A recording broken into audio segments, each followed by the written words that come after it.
Drivers, start your engines! Ready, green flag, all rolling. All the way out, stay in, come on. Bye-bye, Conan, see you later. These guys are really good. Keep digging, stay in the gas. Hang on, dude, baby. Did not hit a thing. Why are you waiting so long, man? Bottom clear, shaking you down here. White flag, hit your mark.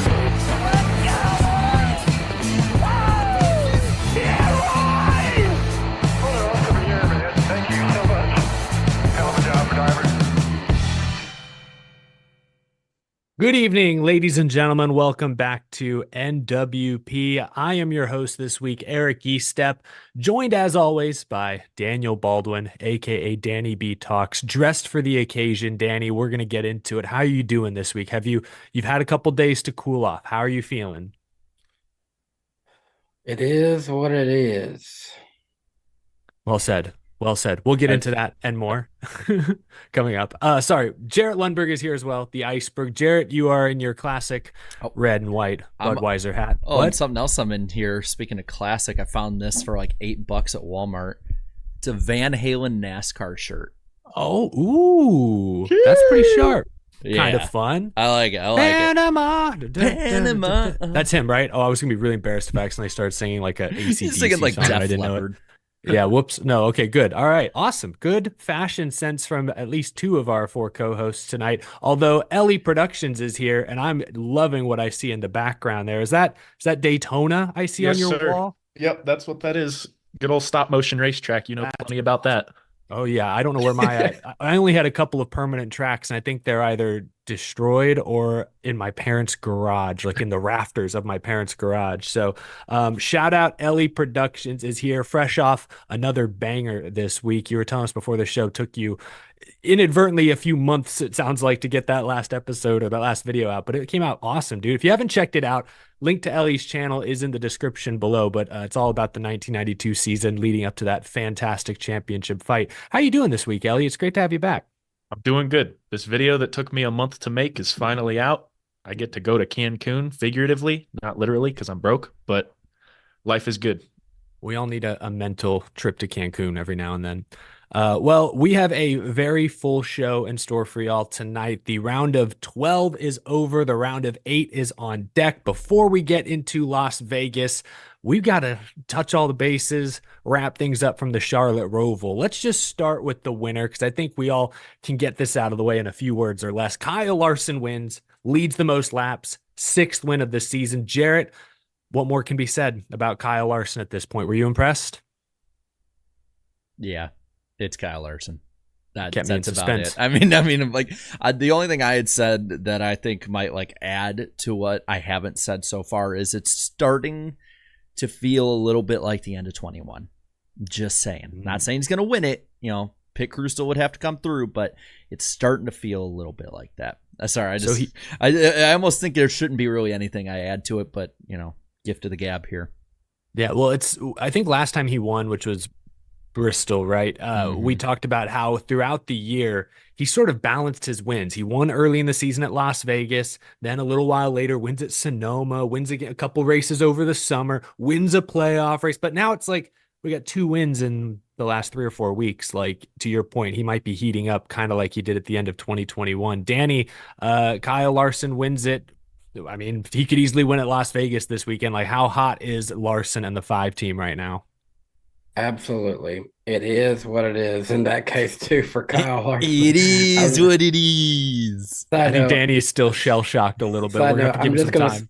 I'm just going to say this now. Some people pointed out, so I had to say for myself. The AI chat summary is on one right now. It says, viewers are discussing a recent NASCAR race. They are expressing sympathy for driver Danny Bowman, who was involved in an accident, and sharing their thoughts on the race outcome. That's something. Actually, on that note, though, Danny, I've completely overlooked the chat to start the show. Thank you all for being here, by the way. I feel like an ass for asking this, but it's like, Danny, how's it feel to know once again your teammate just constantly is dominating everybody else, including your driver? I mean, that's just what it is when you root for a four-Pendrick driver. It's no different than my football team being like 4th best SEC team. We're always in the shadow of everybody. Fourth best AFC South team, maybe too. The unlucky number 4 for Danny. Jeez.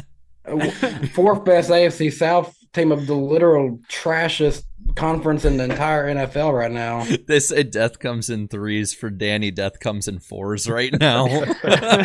I'm Tennessee Vols are keeping me in sports by a thread right now, and whatever happens this weekend determines my mood next week. He's hosting too. Oh, tune in next Wednesday, folks. While I'm talking to the chat, though, we have over 500 viewers currently. Jarrett, what's the like goal tonight? 600? 600 likes on this stream, and that will unlock Jarrett's random driver of the week segment. Please, I need another crack at it. Please, oh, guys. Me too. You gotta like this. Danny's on like a 2 or 3 game winning streak. He's starting to pull ahead. I need to reel him back in. I only have a few weeks to do it. So every matchup counts. Ellie, I'll have you weigh in here. Kyle Larson gets the win. What did you make of kind of how he took over the second half of that Charlotte race? Well, first of all, Danny, my condolences. I know how it feels. Secondly, hey, Larson, you're not being honest. I saw that video of you laughing right when you come out. You can't hide from me. I take a sick pleasure in that. But no, I it doesn't surprise me, and I agree with Jarrett that Larson's looking scarily like he did a couple of years ago. And you consider that, we're heading into Las Vegas this weekend. He won at the Roval, and he's won the past 2 races at Vegas. He is the definition of hot right now. Yeah, red hot. I would typically have turned this conversation over to the fantastic cut line battle in the closing laps. Joey Logano trying to hold on to 8th place by a few positions. Tyler Reddick with damage, but fresh tires flying through the field. That was phenomenal, fun to watch. But we found out about 3 hours after the checkered flag that battle ultimately meant very little, because Alex Bowman was disqualified after finishing 18th. He had advanced by over 20 points, I believe, but with the DQ, loses the stage win and also loses the great finish. So Alex Bowman shockingly eliminated after being too light. Car was found to be too light in post-race. Danny, we'll start off with this. I know you're still going through it. It is what it is, but now that you've had 3 days to think about it, I don't know, give us your thoughts as the resident Alex. No, I was about to say, what did you call him last week? Bomer? I'm a Bomer. Bomer on the show. Take it away. His performance in the playoffs, not necessarily the team, because that's not really his fault when that stuff happens, but his performance was good. And he proved that the 2020 season, when he got to the round of 8, wasn't a fluke, that he can do it again, given the right circumstances. He did earn his way into the round of 8, and I will not let anyone take that away from him, because that's just not the case. His team screwed him over in this case. And this is something that, we all love to compare it to stick and ball sports. This is something that could get a crew chief fired. It really could. Because this is like the equivalent of like a coach making a dumb move or something like that, dumb run of things. Fact of the matter is that the team cost him. I'm not gonna say the championship per se, but it cost him a chance to potentially get into the championship race, and that's the decision that led to that falls on the crew chief in this case, and this could cost Blake Harris his job. And that's just something that I've come to the determination of this week that, not saying it will, but it definitely could. I'm sure it's not going to be talked about over the offseason at Hendrick Motorsports, and he might not go away next year, but he could be on very thin ice. That is for sure.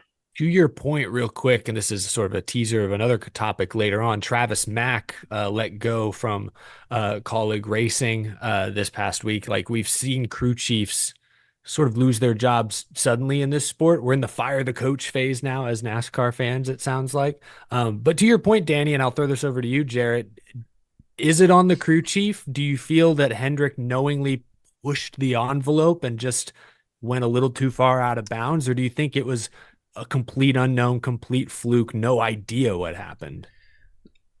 So for me, like at first, and maybe this was just me clinging on to the fact that I kind of like the Bowman storyline of how good he was doing, and really shutting people up, because I don't think he deserves all of the, who gets in the 48 other than him talk. I I was clinging kind of to the fact like maybe it was when he kind of, launched skyward at one point. Maybe that's what caused it. And like bunch of heavy parts, people were talking about different like ballasts maybe being removed on accident. But the more I thought about it is, and Danny and I talked a little bit about this earlier tonight, is the fact that they didn't appeal is the interesting part in all of this, because one, they're going to have their public face where they're like, we didn't have enough evidence and yada, yada, yada. And it's like, when's that ever stopped a team before?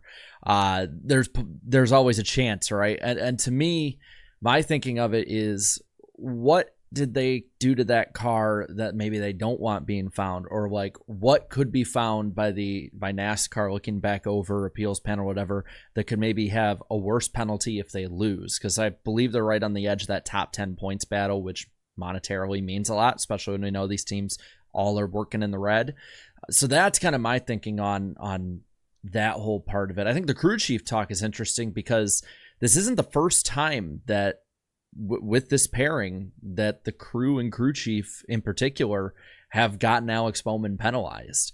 And I believe that Blake Harris can set up a car very well. I mean, we've seen how consistent Alex Bowman has been this year. He has been a top 8 driver for the majority of the year.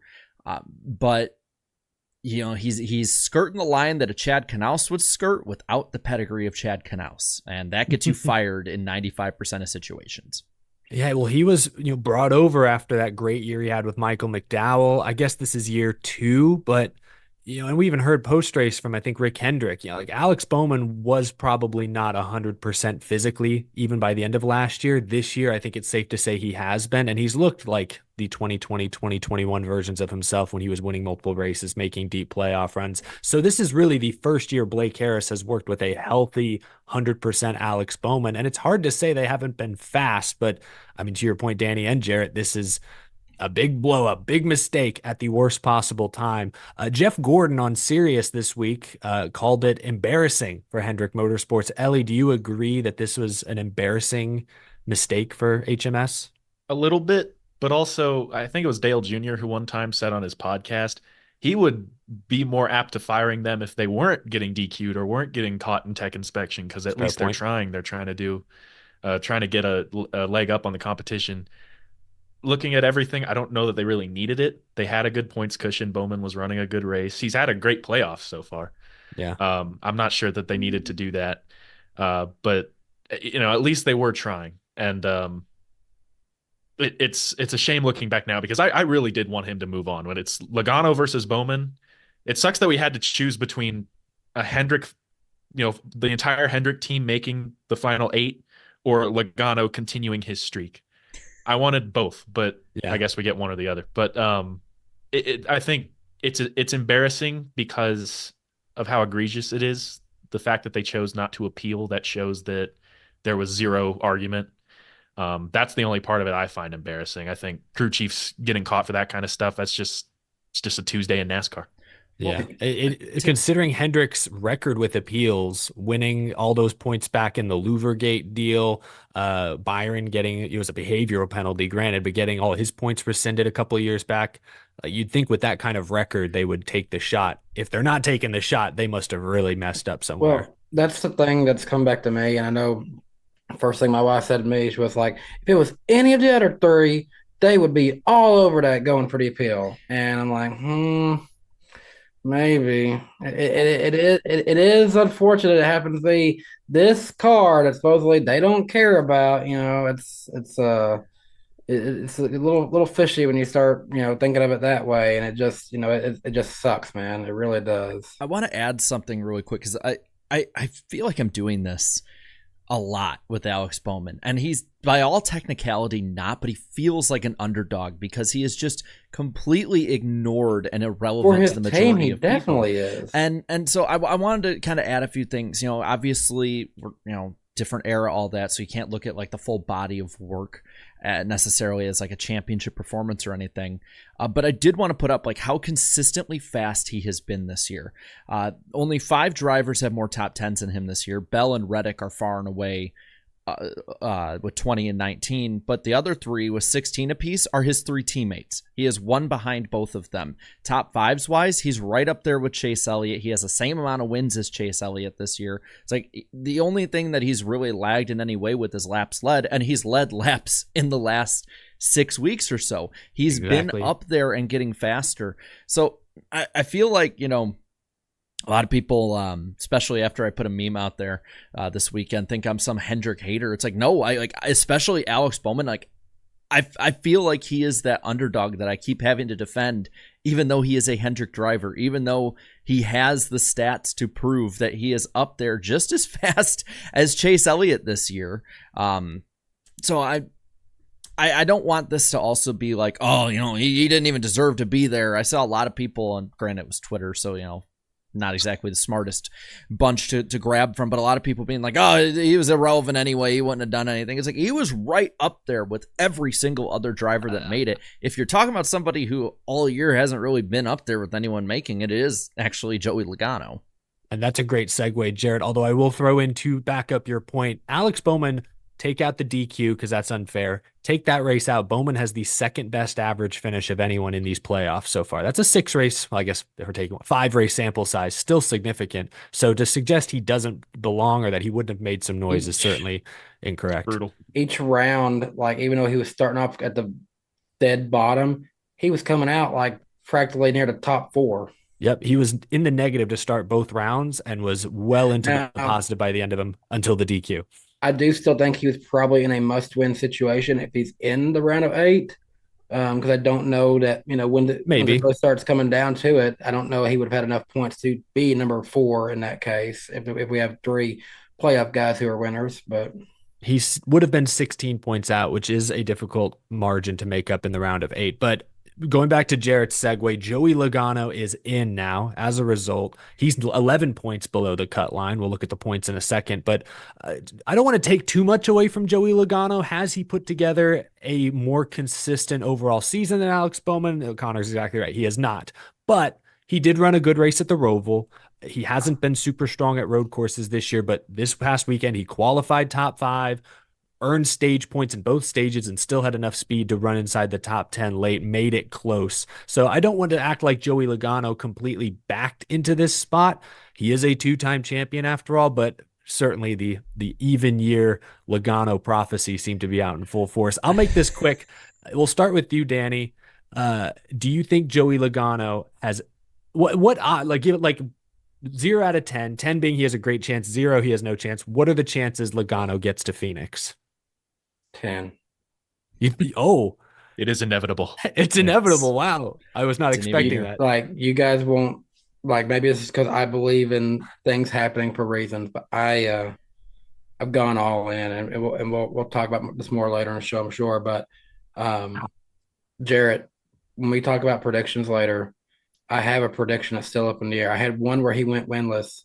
I have another one where he would win 4 races this year. He's won 2. No, you 3. 3 is your prediction. Oh, I had 3? 3 or more. Even better. Okay. All he has to do is get me that 3rd one. That's a prediction right. And then he's set up. So someone asked me, when I put up a community tab post about, after they said they weren't going to appeal it, and someone asked what do you think how do you think Joey would do if he gets a win? And I was like, if Joey Logano wins in the round of 8, he will win the championship. Well, I'm actually going to kind of follow up, and I think I'm going to actually push back on you a little bit, Eric. I am going to take away from Joey Logano a bit. He is here because of 5 overtimes in Nashville. He is literally the biggest That's a good cluster point. bleep of NASCAR history. That's the only reason he's here. He was running 16th, 17th, 18th in points all year, and then the only reason that granted, I'd have to look at the points. Maybe it wasn't the only reason, but the big reason, the number one reason he made it to the next round after the first round is he won at a super speedway. He is totally in the same category after that race as guys like Daniel Suarez, Austin Cindric, and Chase Briscoe. He in no way has been good in any. His season overall, like top 5s lower than everybody, top 10s lower than everybody, DNFs higher than everybody but Ryan Blaney and Christopher Bell. Like, Blaney doesn't deserve those. But my point is, like, Blaney has had DNFs, but has run extremely well in all of the other races, and that's weighed him down. Joey Logano has run mediocre and not been weighed down as much because he's already down there. I will hold to what I said in my post-race stream. I don't care that the results change. Joey Logano didn't deserve to be in the playoffs, and he does not deserve to be this far. That being said, he's going to make the Final Four because it's inevitable. Joey, are you also going This 10 out of 10? I won't go 10 out of 10. You know what? Let's go. Let's see. 6. Let's go 6 out of 10. How many DNFs he's had this year, just to be like cheeky about it. Jeez. But I don't think he deserves to be there. And at the he's same the weakest time, of the group for sure. He's going to capitalize on this system, and everyone's going to look at this because if he wins a champion, think about this. If he wins a championship, he won a 5 overtimes cluster bleep at Nashville. I'm trying to keep my language to a minimum for now. I'm not going to be like you, Eric. He won at a super speedway, and he got through because of a DQ. I mean, talk about like I didn't Mickey even think Mouse. about it. In my head, I'm like, oh, he's a 2-time winner this year. I forgot that only one of those came in the regular season, and we had some good cars like Chastain, Bubba, Busher miss out on the playoffs. So that's a great point. If not for 5 overtimes at Nashville, we aren't even having this debate. It's somebody else in his place. We might even be talking about a Chris Busher, probably Busher or Chastain or whoever it was. He is exactly what NASCAR has been wanting all along with this playoff system. He is right now the equivalent of a 9-8 wild card team making it all the way to the conference championship game right now. Yep. Off a forfeit. And so when I played like sports growing up, I remember playing coach pitch baseball in a league in my neighborhood when I was 7, 8 years old, and we sucked. I was the best player on the team, which is saying a lot. We were terrible. We won 0 games all season, but everyone makes the playoffs because whatever. We win our first 2 games because the other team didn't have enough players to play. So we got to the championship by forfeit and lost like 24-5 in the but I have this giant trophy on my shelf as a kid for finishing second. That's Joey Logano right now. He's about to get a giant ass trophy for doing nothing all season. Because look how it lines up. Look at this round and how he's been in the next gen era. He's won at Vegas. He's been pretty damn good at Homestead, and he's absolutely insane at Martinsville. Oh, and then we got Phoenix, Penske's best track. Yeah. Well, okay. So you two are convinced that greater powers are prevailing here. The curse is real. Connor, do you feel the same way? To answer that, I have to look back at his whole career. His very first win in the Cup Series was on a rain delay. His second win, he had to shove old Mark Martin out of the way, who absolutely deserved to win that race. His championship came against 2 8-win drivers and the defending champion, who also had a better season than him. He is the biggest Mickey Mouse that we have seen in the past decade. Yeah, he's gonna make it. He's gonna make it to Phoenix. Oh my gosh! All right. Well, I get it. Everything happens for a reason. Everything you guys have said, but I'm gonna inject at least a little bit of logic in here. He has struggled this year compared to the other 7 that are still alive. I give it like a 3. I'll give him a 3. He's been to 5 championship 4s before, one way or another. He gets there. He has a chance to become the first driver to hit 6. Well, Eric, if we don't learn from history, we are doomed to repeat it. Minus 11 is not that much to make up. Streaks are meant to be broken. If there was ever a year the even year Logano curse was going to come to an end, it has to be this year. I think he's run out of mulligans. I don't think it happens. I think I give it a 3 out of 10. I'll give him a fighting chance because he's there. He's a champion. He deserves that respect. But I think the powers are eventually going to run out, and this is where it comes to an end for Joey. He can't keep getting away with it. Speaking of getting away with things, I have some hypothetical, if you guys like playing hypotheticals here for a second. Okay, Danny, yes. So we haven't really talked about how close that battle actually was to get to be the last one in between Reddick and Logano. Had Logano actually been in front, Reddick's the one on the outside, then this happens. The current lawsuit happening, do you think we even find out about this? Yeah, I don't want to go there. Well, to be fair, this DQ got 23-11 back in the owner's points because Reddick was out of the owner's points. So this actually DQ plausible deniability. Yeah, they're over here. They're going to show the court and be like, "Look how unbiased we are." I don't know, but I don't think that played a role. I think they literally just, though it's black and white. Car rolls across is too light. They got to say something. They can't just ignore it. even Hendrick Motorsports, they're going to say something, unfortunately for Alex Bowman fans. Well, I guess we can move on. That was fun. We'll see how Joey Logano does. Is anyone going to pick him to win Las Vegas later in the show? Wait and see. Tune in to find out. There was one other controversy, I guess we could say, early in the race. Track limits. With the turtles being removed in parts of the track overnight due to drivers complaining of way too aggressive impacts, NASCAR had to attempt to clarify the track limits rules, what constitutes cutting a corner versus what's fair game. And the ruling was put to a test early on when Bubba Wallace was called for cutting the front stretch chicane, forced to do a stop and go. But in the same shot, William Byron appeared to cut across the front stretch chicane, but got no penalty. Now I saw NASCAR Communications Mike Ford attempted to clarify on Twitter, effectively saying that it's okay if you cut through the blue, like you get inside of the red and white curb, but you must have at least one tire at all times on the red or better. Bubba was slightly more to the inside and at one point had all four of his tires on the blue at the same time. That appeared to be the distinction. Obviously, I didn't watch that curb all day, the whole entire race, so I have no idea if that was consistently called, but that was their explanation. I don't know. It sounds like drivers and teams had like 3 different ideas of what you were allowed to do on the front stretch, and it took until the end of stage 2 for everyone to stop getting called for penalties. Because did you notice there were a ton of penalties the first couple stages? I'm not sure there was a single course cutting penalty called in the final stage. I could be wrong, but it was much less for sure. I mean, Jared, do you have a reaction to how NASCAR called this? Do you have a problem, I guess, with how NASCAR officiated track limits? I think there's 2 things. One, nothing ever gets clarified. Like, we go to the Roval and it's like, well, if you keep these 4 tires on the blue, then it doesn't count. But if it's a little bit this way, like everyone's cutting the corner. On the other end, though, you have Coda where it's like 30-second penalty. Damn it, you're done. Like, and then you have NASCAR who removing the turtles. I get, causing these impacts hurts. The drivers say it hurts. Though there were no like verified injuries per se to it. It just sets the whole thing up. Like there's different obstacles there for a reason to keep these drivers on track. I am not necessarily one that likes track limit rules. I like deterrents for going off track. I'm fine with a gravel trap at Watkins Glen. I'm fine with, leaving curbs and turtles up there so it makes it difficult to go over. I think it needs to, especially these are the best stock car drivers in the world. They should be able to self-police themselves on this. And so that's more my issue on it. I made a joke on it. And the other issue is, why the hell did the broadcast not bring this up? Like, it's on screen. I will say this too, off topic.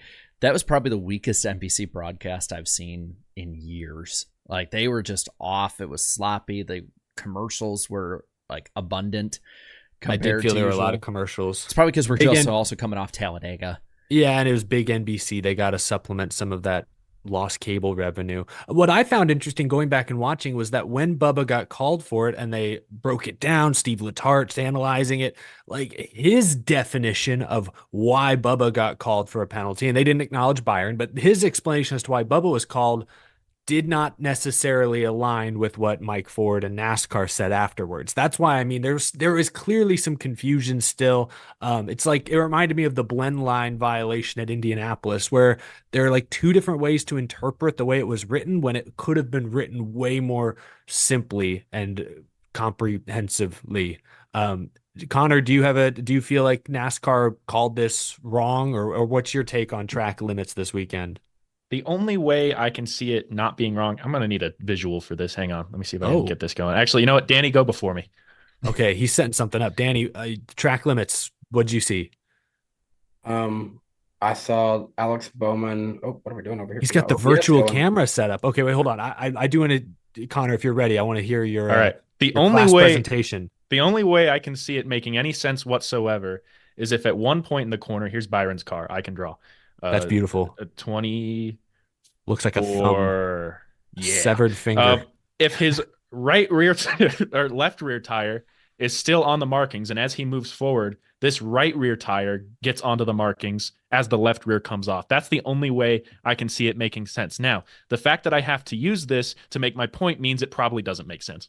Yeah, well, that is basically how NASCAR seemed to explain it, but that's not how Steve Letarte explained it on the broadcast, and it sounded like they didn't define it clearly during the drivers' meeting either, which Denny Hamlin said on his podcast, the drivers' meeting is kind of more of a ceremonial thing at this point. It's not exactly a let's get down to the nitty gritty, ask questions, understand the race. It's more for VIPs, sponsors, hosts, all that stuff. But it sounds like it wasn't even brought up, which is concerning for sure. It certainly added to the confusion. Danny, I'll give you the final word on this. Yeah, I mean, if that is their legit reason, you really, I guess you have to really break it down frame by frame by frame and see, okay, was there any point where Byron had all 4 tires in that blue section? I know one thing I saw everyone saw the 48 go like full like rally car, go all 4 wheels off the ground. That's interesting. I don't know how you do that. You don't end up getting a penalty that way either, but You just skip the blue. It's just like a ramp shortcut in like a Mario Kart video game. Yeah. Danny, when I threw it to you, I was expecting your final word to just be "it is what it is," but It is what it is. If Tennessee loses to Alabama this weekend, it is what it is. That's my new favorite coping mechanism. I'm gonna start using that every day, every chance I It get. is what it is. What it Just is. like when I win the driver prediction segment. If you guys will get us to that like goal, I'm just here to say, unless you guys don't want to see us play it, we don't have to tonight. But it would be nice because I do have a two point lead at the moment, and Eric might be saying it is what it is at the end of the year in that one. Yeah, I was checking something. Someone in the chat said something that was interesting, but I don't know. I can't verify if it's true, so we'll check it later in the show. I know. I see someone said, "Can't believe Bowman fans are still alive." It's getting tough thing in there, man. Hey, It really is. it is what it is. It is We what keep it is. going. We keep chugging along. Before we move off the race itself, what do you guys think of the new turn 7, the hairpin, basically all the reconfigurations? Like, what do y'all think? Oval, Roval, what should the fall race look like going forward? Roval should go away. I still think that I want to just be Charlotte Oval all the time. But I mean, this change is, it's all right. I think maybe it's a little bit better than the previous one, but See, I thought it was. I actually liked it more. I wasn't too much a fan overall of this race, but I definitely thought in watching it in progress, the way that Xfinity ran through there, the way that the Cup guys did, I thought the drivers, now with hindsight being 2020, I think they overreacted a bit. There were a few guys that ended up being bowling balls, and Carson Hocevar hit a few. Yeah, that's not new. But I liked it. I would say go back to the oval, whether you do 400, 500 miles, whatever. I know fans want to do 500. No TV wants to do 400, whatever that might end up being. I do think that should be the end goal of it. The Roval was fun to me. It's a fun experiment, but I think it's kind of run its course, pun intended. Yeah. Ooh, Yeah, good I pun. agree. I think that the course was, in my opinion, it was a little bit better because I think with how hard it is to pass in the next gen car, you need those hairpin corners. Like, Sonoma has the drag strips and Watkins Glen has basically turn 1. You need one of those heavy braking corners to try and level it out a little bit. But ultimately, I still think it would be better to go to the oval. I much prefer the racing product in the 600 over the Roval. Yeah, I think the car races better at the oval, but I agree with what you guys said is even with some of the chaos and calamity, this car desperately needed another passing zone, and we got that. So I did think overall it was a better Roval race, minus the blowout at the end, than we've seen the past couple of seasons. Let's take a look at the round of 8, though, with the Logano inclusion. As we reset for the final round here, it's Kyle Larson plus 33. Christopher Bell is plus 13. Tyler Reddick plus 10. Reset was very kind to Tyler Reddick, who had a good regular season.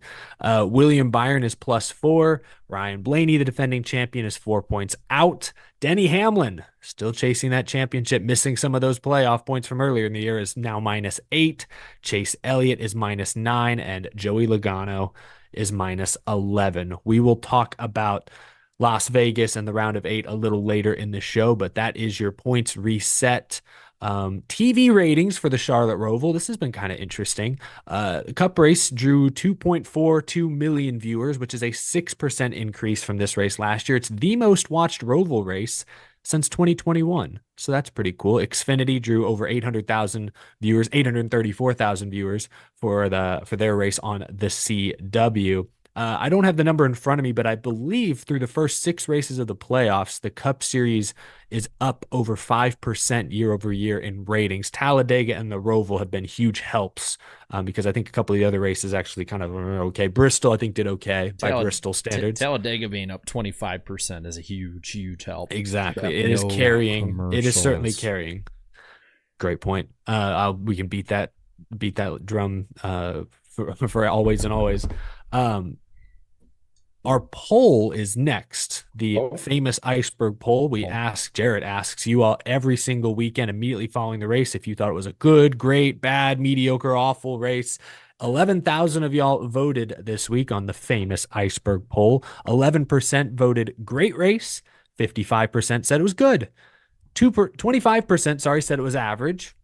5% below average, 4% bad. That's one of the more negative skewed polls, I think, in our history. Our polls usually scroll. I changed my vote at 8 p.m. I wonder if other people did too, because you can go in and change your vote. I think there probably was a few people that did that. Some of the comments in there are like time capsules to pre-Bowman penalty. The alternate timeline where, at Jared, age NASCAR had a really busy weekend. Oh my gosh, overwhelmed. Jarrett, what were some of the comments that jumped out at you? Well, the first one's from Vermonter. So is it positive, negative, meme, or a mix? A mix. Vermonters. I'm gonna go negative. Any others? Just making okay. Well, I'm saying mix. It's a meme, but it's got either positive or negative. I don't know which one. Okay. Well, yeah, I agree. He says, as Blaney put it today, this is an effing shit show of a race. I love how they censor one but not the other. They need the oval, but I'm with you, Jarrett. I'm just going to start focusing on the single race and not the playoffs. I mean, it honestly makes it less infuriating if you just focus on the stuff you like on it, not the dislike part. So you do you. Irving Boy said, one of the better Roval races I've seen. That hairpin turn made this race more fun to watch than the past few years. One of my favorite arcs in this race was SVG getting spun in the hairpin, and then like a little later on, I forget who he did. He spun somebody else out. So I was like, SVG is learning how to NASCAR before our very eyes. It's beautiful. He's getting Americanized. Yeah. Sick Freak here said, in one weekend, NASCAR managed to screw both 48 Chevys. Oh, we'll get to the second 48, yes, but good point. Dexter says, I think IndyCar could do well here, but that'll never happen. The Turn 7 hairpin was pretty exciting, and it was cool following Reddick through the field. A lot of positive stuff I've seen in here from people talking Reddick's about 7. charge at the end was really exciting. Like that made the end of the race watchable, because otherwise it was like Larson and Bell in their own zip code. Hamlin Fanatic said full screen commercials should be a thing of the past. I agree. We all agree. Larry says, Joey Logano better be thanking Mr. H, because Alex Bowman literally just handed him a potential third Cup championship, with the 48 being DQ'd for being too light. Sliced bread, more like lucky bread. Lucky bread. Wonder bread. Ooh, that's a good one. Trying to tie it into NASCAR. Forget Wonder Boy, sliced bread. You're Wonder Bread now. Left Turn 99 said Turn 7 was great, and Deegan said, my guy won and I still couldn't dig it. Ooh, it's tough. Down here to the gutter. Byron wins, 1034 said, blah. SKRE Inc. said, one of the most boring races I've ever watched, along with Bristol. That's what happens when Hendrick rigs the race and builds a track right next door to Charlotte with no opposition. Do you hear about that? They built their own track thing or they're going to build their own track for like, I think like isn't it already built? Or is it already built? Yeah, I saw pavement. Wasn't it was it drag race? What was it for? Because I saw something about it, but I like didn't sports cars and like different. It's like a road course setup. Yeah. But interesting comment. And then John here with the lowest one, not the John we know, saying in all caps, boring. So I would like gutter. About the Hendrick comment with the track, I will say I talked to a few years ago. I talked to the former owner of Furniture Row Racing, and nobody really knew about this. I don't know if I'm spilling secrets right now, but the Pikes Peak International Raceway, they use that as their testing ground. They actually thought about buying it and putting a shop in the middle of it. So this is nothing new. I just want to make sure people know this is people do this all the time. It's just interesting because NASCAR, I know now, and maybe then too, but certainly more now, has such strict rules around testing. Was it Mike Harmon Racing that almost got basically forced to bankruptcy because they ran their car at like some showcase thing a couple of years ago? Yep. It's like, I don't remember what that was. I think they eventually, NASCAR was like, oh, okay, it's Mike Harmon Racing. Like, what are they really? They're not doing any damage. What did they gain? Yeah. So, but yeah, NASCAR very strict about that stuff nowadays. So that's why I'll be curious to see how Hendrick actually uses, if they're allowed to use this for NASCAR. How would NASCAR know? I mean, I guess they're just going to have one official in the tower at Charlotte looking behind with some binoculars at all times. They're going to set up like CCTV footage, train that camera right on the Hendrick campgrounds. Espionage. Another good sort of segue into a later topic. Espionage, SpyGate. We'll get there. I'm teasing everyone. We're nearing our first Super Chat stage break, but before we get to that, let's talk about the Xfinity Series race. Let's just start at the controversial finish. I don't even know what to make of this. It's been a few days now. I've had a chance to cool off. Parker Kligerman, I don't know why I pronounced it that way. Kligerman. It's Barnacle Man.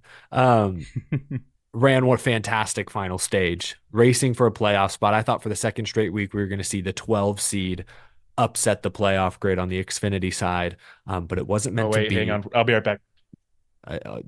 Something just came up. We'll call it the caution. The Connor caution here. NASCAR. How should I set this up? Leland Honeyman slams the tire barrier on the infield section of the course, is underneath the tire barrier. NBC or the CW has cameras on it. They're saying, oh, wonder if they can get back to the line to take the white. Kligerman's doing the final couple turns, and right as he reaches the flag stand, the yellow lights come on. At least 10, 15, 20 seconds after the major crash occurred. NASCAR was waiting. Oh, yellow light. When Kligerman was this far from taking the white and would have been declared the winner. Instead, we went to overtime where Kligerman was beat.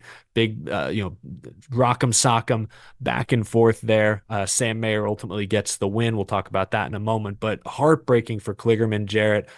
I don't think the overtime was the wrong call. Like, this race should have gone to overtime, and I'm sorry Parker Kligerman lost in overtime, but it still stings, and it stings that NASCAR waited so long, teased him. They absolutely teased the hell out of him, only to spoil the fun at the end. What did you make of that call, Jarrett? Well, I think it's piece by piece on it. So the Leland Honeyman part, he can't help it. I think he had a flat tire or mechanical issue, something like that. Yeah, he actually tweeted out on the day it happened, October 12th. By the way, he's an underrated follow on Twitter. Make sure you follow him. He said, bro, how am I getting blamed for a left front going down? This is crazy. And to that I say, like, I think we all know about that 70 IQ Twitter user, Danny hitting the gong. Yeah, I just every now and again gotta smack it. So I don't blame him. It was funny though, because like, again, NASCAR has all of the access to all the cameras, even the ones we don't get. So they have access to the broadcast cameras. Okay, that's there too. From what I heard, it was shown on the giant ass TV on the backstretch that you can see from South Carolina. But they're like, well, we don't look at the screens at all. And and we watch the racetrack. I'm like, I'm sorry. Literally everything that this industry has talked about in the last couple of years, whether it be how they officiate races to how now they call them remotely, is that we do everything off a screen now. I don't buy it. I think either they missed it, or if you want to be, tinfoil on this, they threw it pretty close to it, maybe a little too close than what they wanted, to add drama to it because they skirt that line so often. And I'm not going to say necessarily based on the rule that Parker was robbed, because based on the rule, there should have been overtime, and we would have all groaned at overtime, but we all knew this was supposed to happen. I think what makes it a little more egregious for people is we had a similar instance at Indianapolis with the same amount of time to call a caution, and the white was thrown before the caution came out, which again, you put tinfoil hats on, do whatever you want with that.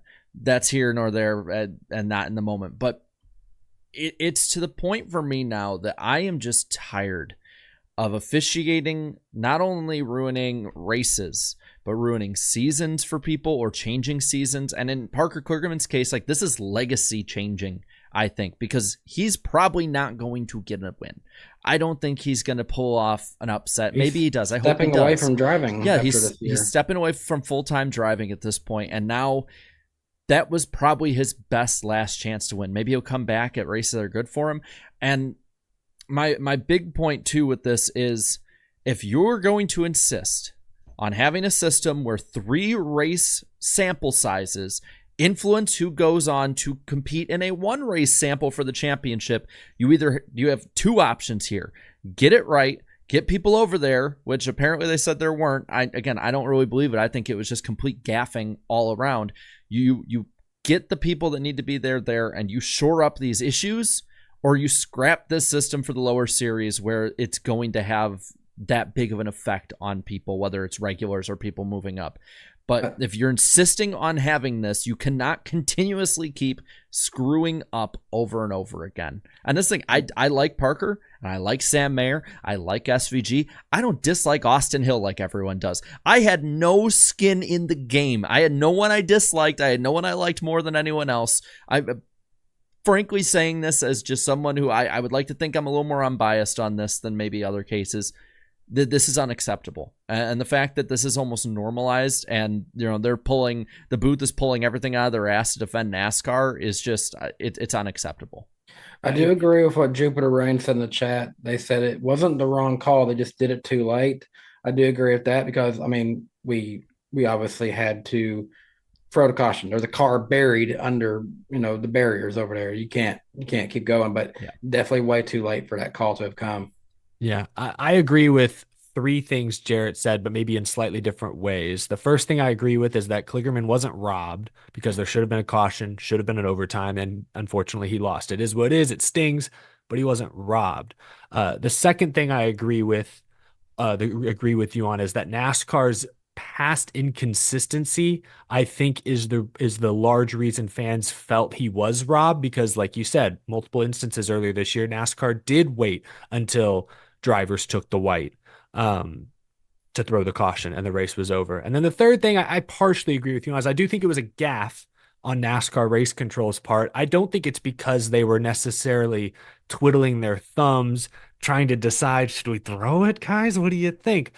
I think they legit didn't see it, and that's at least to me, it's worse, but at least that's fixable, because sure, for the Xfinity and Truck Series, I think it's clear at this point they have, just you do need to look at the monitors, and if they don't, that's on them, but that's something that can be fixed. Will they fix it? Remains to be seen. They haven't yet. Look at the monitors. But we've also seen for a few years now that the Truck and Xfinity Series must not have as many people around the track, less eyes in the sky, because this is not the first time a car has wrecked or been stopped and gone unnoticed for far too long. It's happened several times, especially in Trucks and Xfinity. So that's why I don't think it was malice. I think it was negligence, and at least negligence can be fixed. Am I confident it will be? No, but it can be fixed. There is a potential solution. If NBC or whoever was able to get cameras on it for 15 seconds before NASCAR saw it, then that tells me there is a way to fix it. It just comes down to, will NASCAR do it? Maybe they won't. They haven't yet. I'm betting NASCAR wishes so badly they were on Fox, because Fox would have missed it, and then we would have found out later. But Fox would have found it after the lights were on. I have no confidence at this point with how they've officiated, not just this year, but in years past, not just on track stuff going on, but other things like, we have every couple of weeks, one of the 2 NASCAR brass go out there and be like, we'll fix this. This is a fixable thing. And It's like, okay, like when are we going to fix it?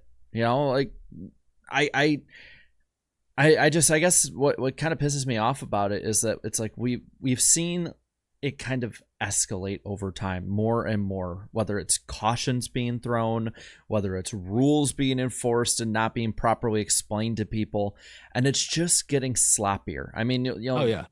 There's so many different instances that you look at, miscommunication being blamed for different things, Cup, Xfinity, trucks. That's why it's like I don't have the confidence that they'll fix it, because they can say all they want that they want to improve, and I bet they probably do want to improve, but they never do. So They don't hold themselves accountable. Ever since David Hoots left, saying something then. Like, why bother addressing the media about it if you're just going to continue to do the same thing? You might as well just avoid it. They're hoping they won't mess up next time. We all know they will, but they're hoping in their heads they won't. You know what I mean? That's what it comes down to. You don't expect to miss the fly ball, but one of these days you are going to miss it, and you know it is what it is. And unless you've taken every action possible to account for that, you should be criticized. The problem is NASCAR has to hold themselves accountable, the people in the booth accountable, and at least from the outside looking in, it doesn't seem like they have. It feels like MLB continuing to let Angel Hernandez call games years longer than he probably should have, despite it being an issue. Danny's calling timeout. What's going on there? Jarrett, do you have the breaking news banner?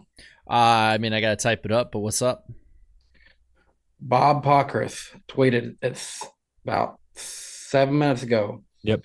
And it's filing in response to 2311 and FRM hopes for expedited discovery.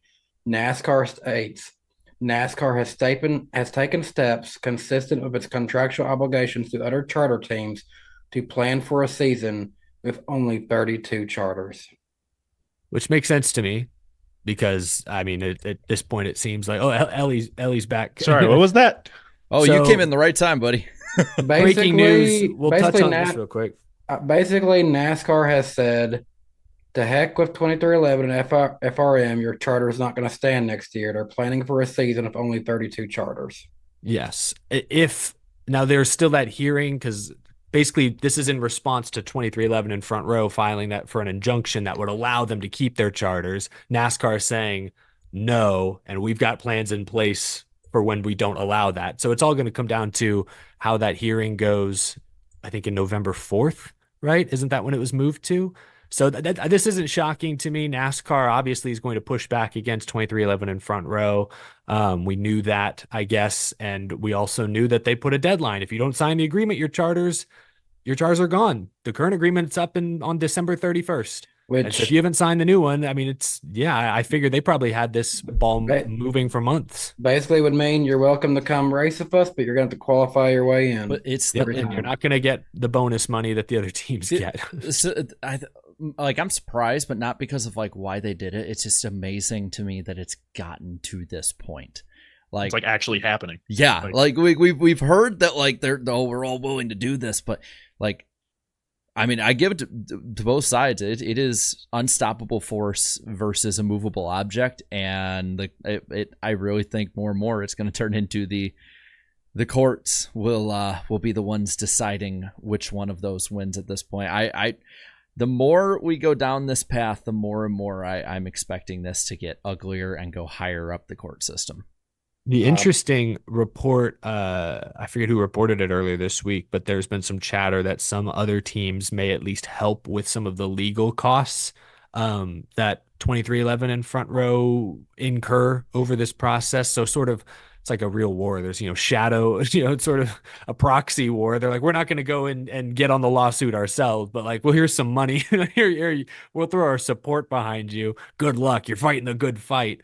We'll see where it goes. But this is interesting news. We knew NASCAR was going to respond. I'm not shocked this is how they responded. Would NASCAR count that though as like partially, how they have the anti-disparaging clause to the charter agreement?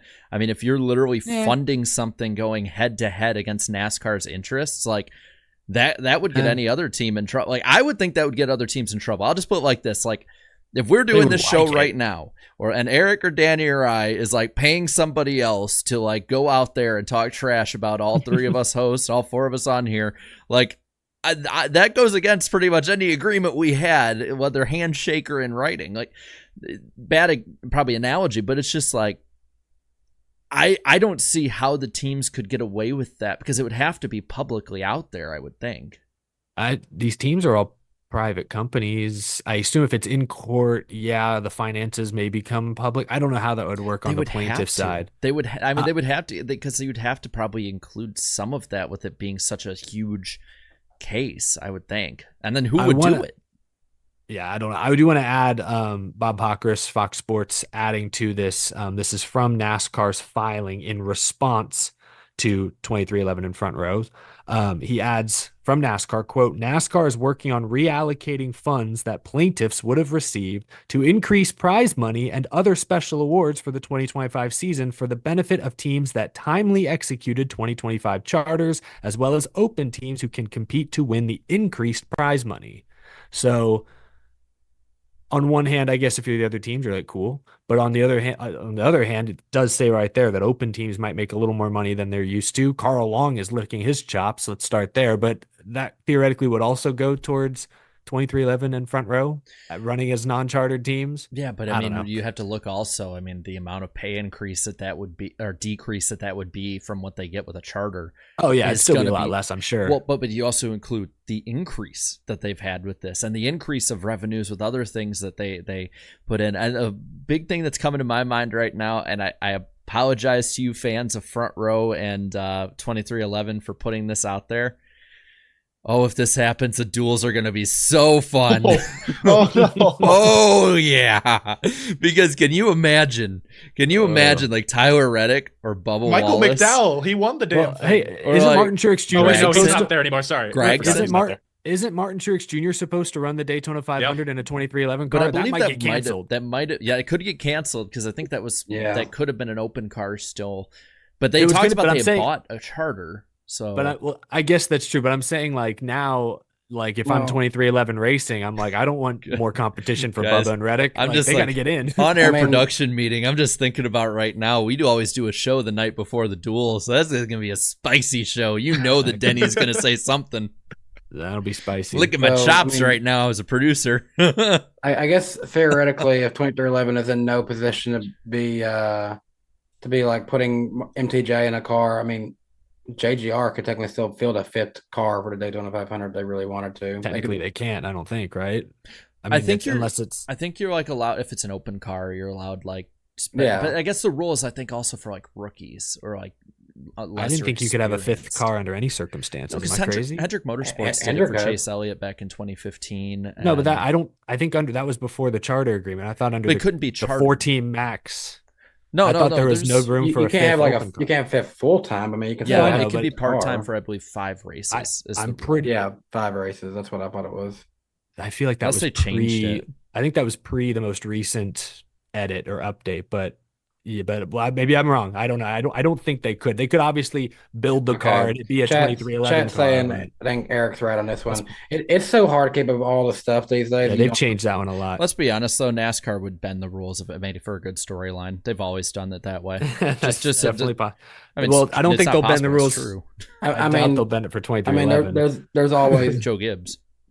Oh yeah, I guess. Let's be real. You can always say it's a legacy car and build it in JGR if you. That's they could do for sure. Well, so some breaking news. Wait, sorry. What were we talking about before the Xfinity race? Yeah. Well, that's what I was about to get I didn't mean to interrupt the Okay. Xfinity stuff, but that was big enough that I didn't get required to talk about that. No, it's all right. Can I give my take on it? Oh, yeah, I had to go away for a minute. I really enjoyed it, man. 4 cars under a blanket, battling for the win. That's how it should be. I had to leave early. I had to go to a colonoscopy, but man, Parker Kligerman finally getting that win. I couldn't see the celebration, but he was. Why are you laughing? That's so cool. Well, who's gonna tell him? Who's gonna chat? Don't say anything. Yeah, no chat. Nothing. Hey, we're good. Yeah. Oh, this is gonna make this next bit a little awkward. The points. Parker Kligerman's not in the round of 8. I don't.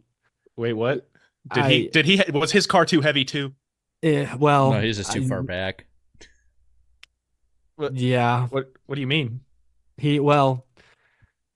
I'm just gonna rip the Band-Aid off. Sam Mayer won again. It wasn't Parker Kligerman, unfortunately. I think you may have missed the. Believe it or not, this race went into overtime, and Well, Sam Mayer won. I hate to be the one to tell you this. I'm sorry. I Oh my God. gotta go You call okay? my doctor. Okay. Well, yeah, that's funny. Well, Sam Mayer did win. We were just getting into that actually. Connor, Sam Mayer gets the win, his third of the season. Am I right? I was standing right there for like 10 minutes waiting to do that bit, and then of course NASCAR, like they ruin so many things, had to ruin my bit as well with the breaking news right at that moment. If you think about it, it yeah. actually made the timing even better. A little bit, yeah. Like it worked actually out made it a super lot well. better. Yeah. I didn't actually get a colonoscopy, but man, it felt like it with that finish. That was rough. Coughed a little too hard. Yeah. That's right. I actually didn't know what you're doing. I actually messaged these guys on our Twitter chat. Like, is he okay? He's been gone for a while. Cars Boy in the chat says the dedication is insane. That is correct. I respect dedication to a good bit, and that was indeed a good bit. Well, Sam Mayer won. He's through to the round of 8. Justin Allgaier resets as the points leader. He snuck in just barely. Plus 18. Then Cole Custer is plus 11. Austin Hill plus 9. Chandler Smith plus 8. Then Sam Mayer minus 8. Jesse Love minus 12. AJ Allmendinger minus 18. And Sammy Smith minus 19. Meant to mention this earlier, but Shane Van Gisbergen misses out. Leaving him out there on older tires, I didn't like that at the time. I just, you know, I get that track position's important. Maybe they thought more people would stay out. He put up a fight, was still running top 5 towards the end, even on at that deficit. But I want SVG on offense, man. Even if he's restarting 10th, it's like give him the fresh tires, let him go eat. Well, that's a point I brought up after the Cup race. What I liked about the call was Reddick, and what I didn't like about what Joey Logano and crew were doing. Like this system promotes aggression, no matter which way you look at it. For the win, you need your driver to be on offense at the end of these races. At the same time, at most tracks, maybe not the Roval, it's hard to pass. So you know, I could see that this side is of the the coin. best road course racer in the series. I mean, he was Well, like this is AJ Allmendinger's playhouse, and he was outrunning him for a lot of this race. And Sam Mayer was good, but I don't think he was as good as the 97. I would have put fresh tires on, and not I was even speaking to twice. I was referring to the Cup race. Yes, in Xfinity, it's easier to pass. We got turn 7 now. Yeah, you're right. But no, for the Xfinity cars, no doubt. I at the time, and it's easy to say this now, hindsight's 2020. But at the time, I thought, ooh, you know, maybe it's because I saw that very few others stayed out with them. But I'm like, no, I want SVG to eat at the end. I don't want him on his heels. So that was kind of a bummer because I did want to see what SVG could do in the round of 8, going to a couple of tracks now for the second time, maybe third time even. I guess second time. It's a good lesson. It's a good lesson to learn, though. Just to see what he could do. I didn't expect him to go to the championship for, but it's a fun storyline. I will say that will probably help in the future when it comes to if he has to be left out on worn tires. Like that is something he has to learn if he's going to be stock car racing. Not that I think that was what their thinking was, but you know, sometimes you just gotta. Sometimes you need to make the best out of a bad crew call. Yeah, for sure. If there's any silver lining, you can call it a learning moment for Shane Van Gisbergen. I think he'll early in actually his learn NASCAR from career. mistakes, unlike NASCAR and their booth. Yeah, I still think I'm sorry, I didn't give my 2 cents on this. I robbed myself of the opportunity. I'm just going to say it now. I'll make it quick. I think it's amazing that in that situation, they had 2 options. Because Leland Honeyman, he was embedded in the Charlotte Motor Speedway. That dude wasn't going anywhere. They could have thrown the caution immediately and just ripped the Band-Aid off right then and there. Probably the fairest option. Or they could have done what they did at the Brickyard, have him cross the line, then throw the yellow, race is over. They not only didn't choose either of those options, they waited until the final, not even second, I mean millisecond. You had to go down to the frame to make the worst call possible. And I don't want to hear about how they didn't see it. The fans at home saw it. Fans at the track saw it. Media people saw it. Everybody saw it. And the people who are supposed to see it apparently didn't. I'm not buying it.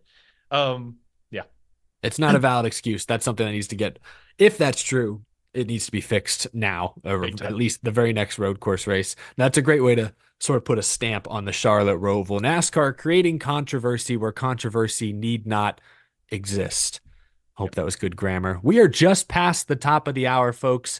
We are also nearing our light goal of 600. You guys are close to eclipsing it early tonight. That's incredible. They already know I'm not in no good mood after Bowman. They don't want this gaslighting tonight, guys. To kick off the second hour of the show, we'll begin with our first Super Chat stage break. Thank you all so much for your generous Super Chats. We'll kick things off with Isaac V24 here. Between the Charter lawsuits, the OT officiating controversies, and now Bowman's DQ and SpyGate, this has to be the ugliest NASCAR season in a while. I think the lawsuit alone qualifies this as probably the ugliest NASCAR season, at least in a decade, maybe two. I don't know. Be hard pressed. Someone will think of something really. I mean, this is unprecedented. Since I've been watching, the lawsuit's rough, but I'm like NASCAR obviously used to be a lot less safe. You had, those incidents would occur. If we're looking post 2001, I think that's the good. Sure. That's sort of like the benchmark. cutoff. I would say it's the ugliest since at least 2001. Napa Racing fan, feel terrible for both 48 drivers. HMS, keep Bowman. I think Bowman's going to keep his right, at least for next season. We'll see about 2026, but Justin Haley, he's coming in. Napa Racing fan also says not even failing to advance on points can stop Logano in even years. He gets DQs to help him out. Bowman was way better this year, deserved the round of 8 spot.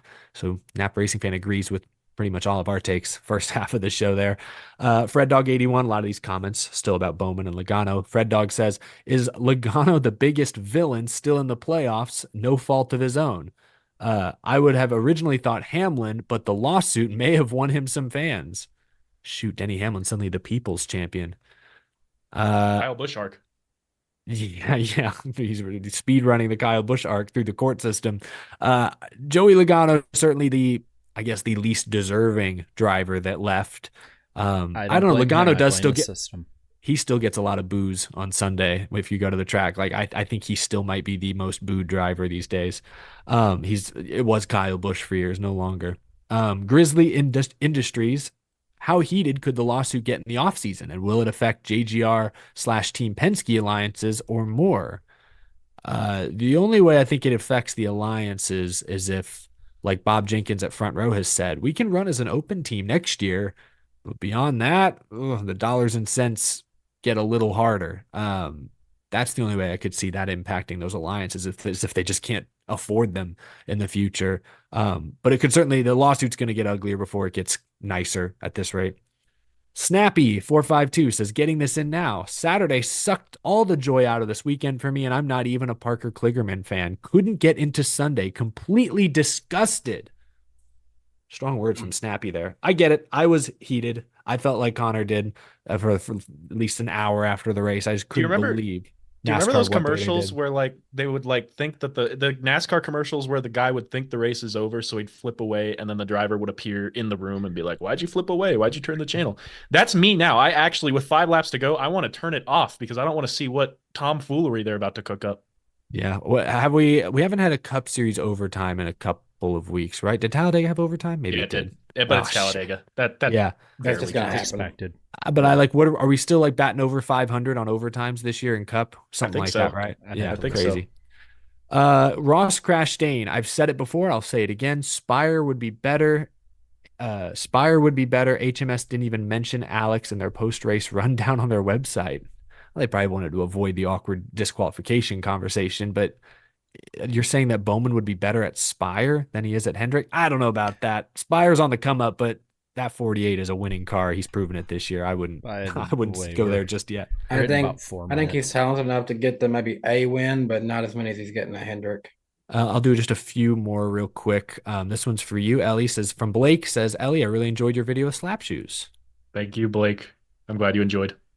Another one from Snappy. Logano pulling a Kenseth is winning the Cup, and in winning the Cup and angering NASCAR into another format change, I would laugh so hard. Logano equals 2007 Giants to Larson's Patriots. That would be a big enough upset. That would be a big enough upset. You might see. I mean, they didn't change the NFL playoffs, I don't think, after 07, but they could change. NVR owner pointed out to me in the chat earlier that basically Logano is the 2019 Titans that went to the AFC Championship from an away team wild card. I'm going to do 3 more here in a row. Larso says, why has Elliott struggled? No race winning speed. Maybe he's been in the top 5, top 10 all year. No, he's not leading laps like his teammates, but he's been in the mix. I wouldn't say he struggled. Zardy, I believe this is French. Maybe this is Spanish or French. I don't know. I think it's multiple languages actually, but they're translated. It is what it is into 2 or 3 different languages. I recognize the Spanish. Es lo que es. It is what is, I think is how that translates. Anyway, and then finally from Gavin Adcock, fun fact, Larson has won a race in 5 of the last 6 rounds of the playoffs. That is a fun fact, if you're a Kyle Larson fan, at least. I lied. I want to end with this one real quick because it was a nice comment. Lawson Murphy says, "Hey guys, first super chat, long time watcher." Well, we really do appreciate the support, Lawson. And they add, "I think the Bowman DQ shouldn't have been a DQ, more like a fine. I think we need to look at the post-race weighing being removed permanently, in my opinion." Ooh, I don't know about that. No. It's one of the few black and white rules we actually have. Hey, real quick, before we go to lightning round and everything, a question was posed to Bob Pockris about the fact that Front Row had purchased one of the SHR charters too. And it's a good question. Basically right now it's unclear. There's nothing in the filing showing whether NASCAR's approved it or not. So it's just going to get muddier. Basically say, nope, you don't get that. Yeah, Bob put that out there's a 4 minutes reason ago. neither Front Row nor 2311 have announced their third driver yet. I think that's probably why. Let's see. So they could still be 2-car teams. Anyway, that's this first super chat stage break. Thank you for the comment, Lawson. Definitely feel bad for Bowman, but I don't think NASCAR got the call wrong. I think the call is what it is. It just sucks. Very costly. Yeah, that's why I'm just saying it is what it is. I can't get too mad because it just is what it is. Es slow So, que es. Here's the official like thing that. that Bob put because he edited the tweet. He said Haas signed the extension for 4 charters. Both FRM and SHR plan to purchase one, and it is up to NASCAR to approve the transfer of those charters. So nothing in the filing has shown anything about it yet. Could NASCAR theoretically just take those 2 away? I mean, they want to run their own team, right? Yeah, no, the France family racing coming 2025 sooner than you think. Well, it sounds like they're already prepared to run with only 32 charters for next year. They've already balanced the budget accordingly. So yeah, maybe it's temporary, but so if there were any plans to say you can buy them but can't use them, their wording would be 30. So that basically tells me they're going to keep 2 charters. Yeah, we'll see. Remember when like 50 cars used to show up every weekend? Yep, Those were good times. Oh yeah, Pepperidge Anyways. Farm remembers. Well, that's going to do it for the first super chat stage break. The rest of the super chats will be read at the end of the show coming up soon. Thank you all so much for the support. Jarrett, just got a weather alert on my phone. The season is changing. There's a chill in the air. And he just got struck. I think it's time for the lightning round. What do we got tonight? Actually quite a bit. It's kind of a meteor lightning round, if you will. Meteoric, yes. Looking at a couple things here. One, of course, just for everybody to know, we got our own channel we re-upload each episode to, so if you can't catch it live at NWP Clips, which is just NWP, we got some plans for that, especially into next year. NASCAR is in talk with IMSA leaders, which is, if I remember right, just kind of themselves and people they work with, about having a future event that both series compete in, according to Adam Stern. Except 2311 in Front Row. Yeah, as an open car. Alan Bestwick will be the lead announcer for IndyCar on Fox, according to Jenna Fryer. So I did see that just before the show, actually. That's amazing. Danny hitting the gong. I'm going to hit it 4 more times tonight. Just be ready. It kind of blows my ear up, but okay. Bubba Pollard will be back in the Xfinity race at Martinsville in a Sam Hunt car, so there's that. Darian Grubb is now the new crew chief for the 16 at Colleague. Interim. They'll have supposedly a new name for 2025. NASCAR said, quote, they are intrigued to run a street course out in San Diego Bay. So there's that. That'll be the IMSA event, IMSA companion event, San Diego. I don't know. Probably. Taylor Gray will be running full-time in JGR's 54 Xfinity entry for 2025, an entry that is also going to be listed as the car owner being Ty Gibbs. Ty Gibbs is now a Xfinity car owner in 2025. Now I feel old. He's younger than me, and he owns a damn race car. From one TG to another, the 54 is meant for TGs. Hot Gillen getting it next. Ryan Truex has been kicking ass all year, and he can't get a ride to save his life for more than 8 races. A lot of people are Corey really Heim. mad that Truex and Heim. I know, I get it. It's a big money thing and all, but it's like, man, we're really making the series less interesting when we don't have good enough drivers in those cars. I mean, Joe- let's be real. Did you really think Ty Gibbs was going to let Corey Heim drive this car? Could let Ryan Truex. Yeah, I know it is.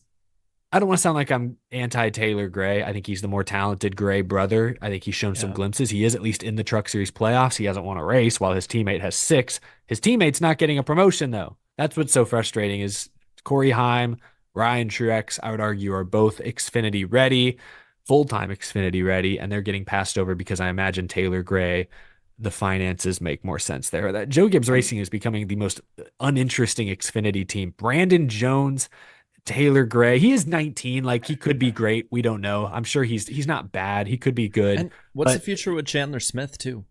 I think originally he was maybe a candidate for the front row car, but if that's not happening, maybe he stays, and that would at least be something because I think Chandler's proven he's a contender. He's a championship contender. Theoretically, in the Xfinity Series, there is no real limit on how many cars they can field. If they get enough funding, they could get 5 cars even if they really wanted to, but and to finish out the lightning round really quick, next week will be on Danny's channel, October 23rd. Danny, it is, I believe, the last show of the year on your channel, so we need to figure out how to make it special, like a little extravaganza. yeah. That's a good word, extravaganza. But that's lightning round. I will now strike Eric once more right in the neck. Hopefully I get superpowers. Thank you all so much for tuning in tonight. We've narrowly reached our 600 like goal. My screen says 585. Is that correct? That's right. 586. All right. Well, 587. we have a couple more topics, and then sounds like we will be doing our random driver of the week segment coming up short. Let's talk about some headlines this week, beginning with Hailie Deegan. She's heading to Indy next, full-time next year.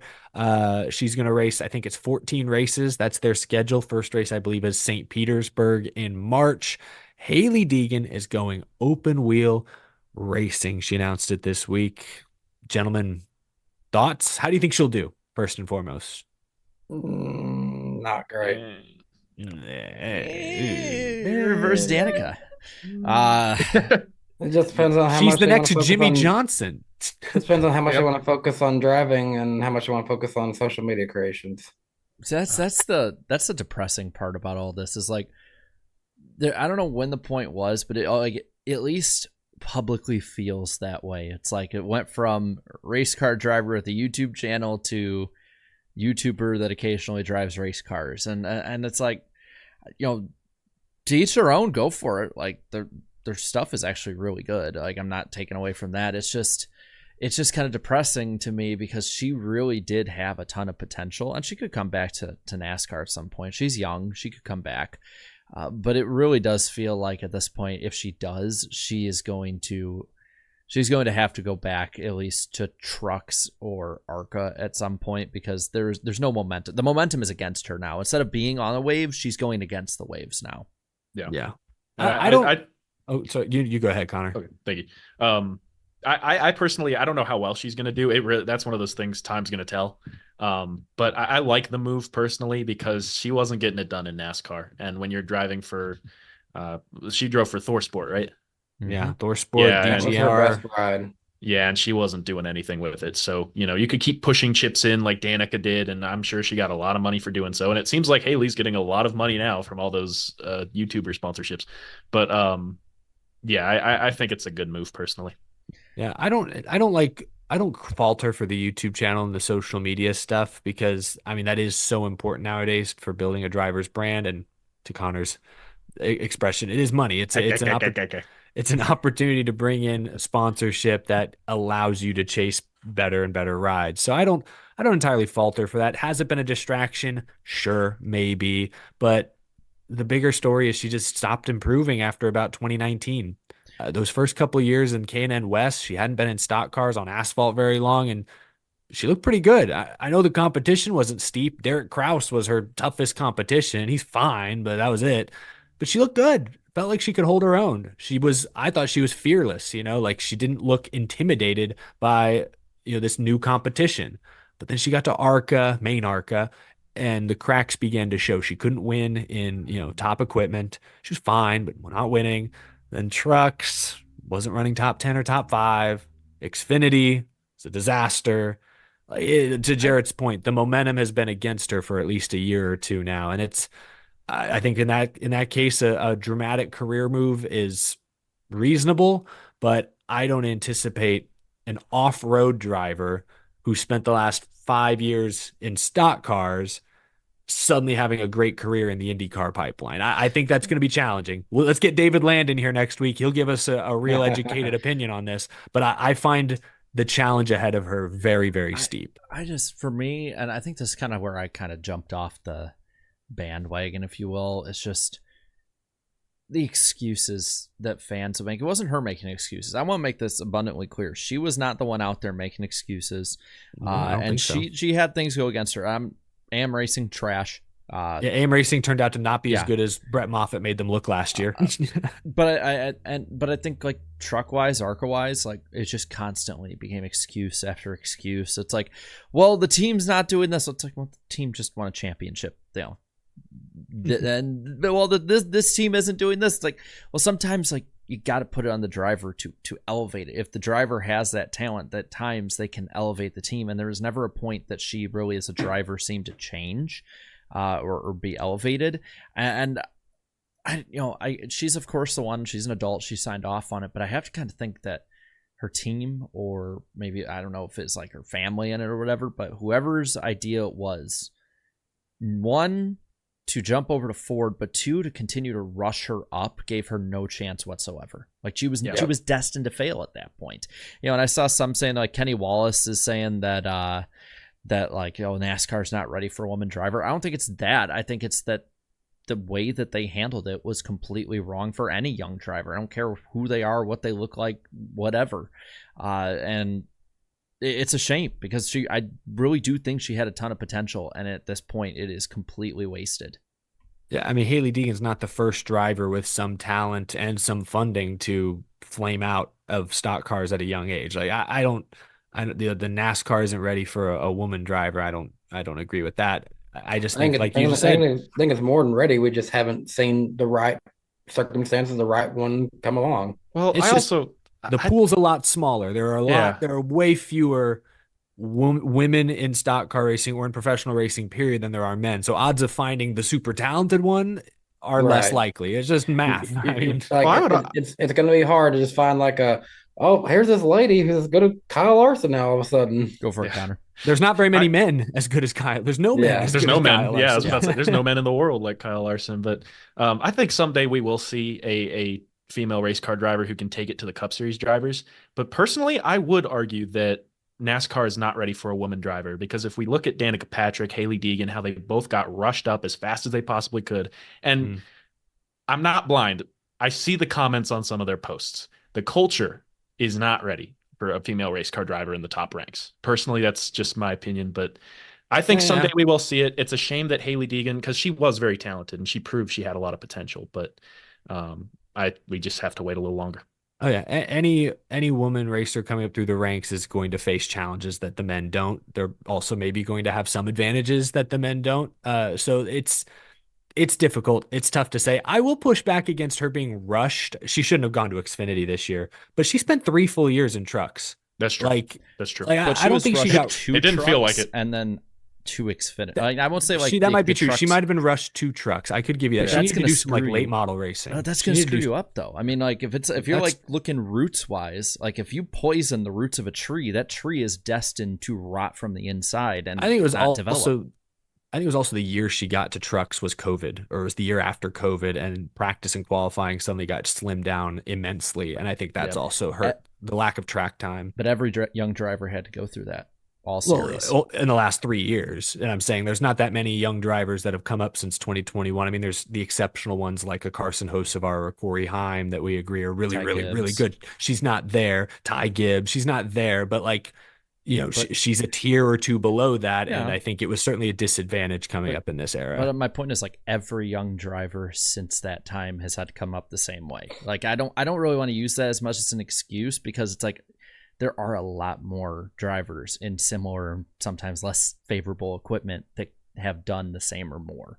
Like she obviously didn't have it. I'm just saying that more than I think your point that she was rushed through the ARCA and K&N ranks is fair. I don't think she was rushed through trucks. They let her sit there for 3 years, and it just never developed. So Compared to Danica, yeah, no, she yeah, got, like she got Danica years. was rushed. Danica was crazy rushed. I Yeah. had to check my video and make sure that the timeline was ARCA in 2010, Cup Series in 2012. I had to double check and make sure that was right. And really, ARCA doesn't count. They made her run Daytona, and that was it. That's true. Yeah, that's just one race. I think that was like to get approval, like the way they did with Yeah. SVG, Yeah. so that she could run the Xfinity race. That's literally all it was for. Or races, but I do hope she comes back and is actually really good. I hope she does well over on the IndyCar side of it. It'd be fun if she does. I hope it comes to her naturally and she's good. Oh yeah. I'm dying at Andrew in the chat saying, "How about that Danny Dye?" Just inserting Daniel Dye into every conversation. One more headline before we get into some of our fun games and surprises here. SpyGate in NASCAR. So Jenna Fryer of the Associated Press dropped a bombshell report this week. She wrote that NASCAR is aware of allegations made by Joe Gibbs Racing that a former JGR employee stole proprietary data and sold that data to a rival Cup Series organization. NASCAR in this report clarifies that the team that has allegedly bought the stolen data is not a playoff team, does not have cars in the playoffs, but this is developing. No official complaint or lawsuit or anything has been filed by JGR or Toyota or anyone involved, but it sounds like much of the garage is aware that a probably former JGR employee sold private data to a rival Cup Series organization. Wow. Don't really know where this is going.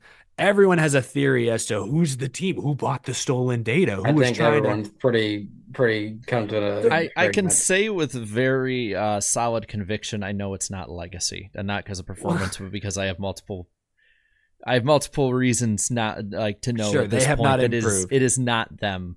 I think everyone immediately is like, oh, it must be another Toyota team, because it would make sense that a Toyota team can use the Toyota data the best, but it's not 2311. They pay for JGR data legally, and Legacy, to your point, has not shown any uptick in speed at any point this season, so it's probably not them. A lot of folks have spread this clip of Ty Gibbs. This was about 2 months ago. It was after the Richmond race that Austin Dillon won. Ty Gibbs was a front stretch interview. Is that who did it?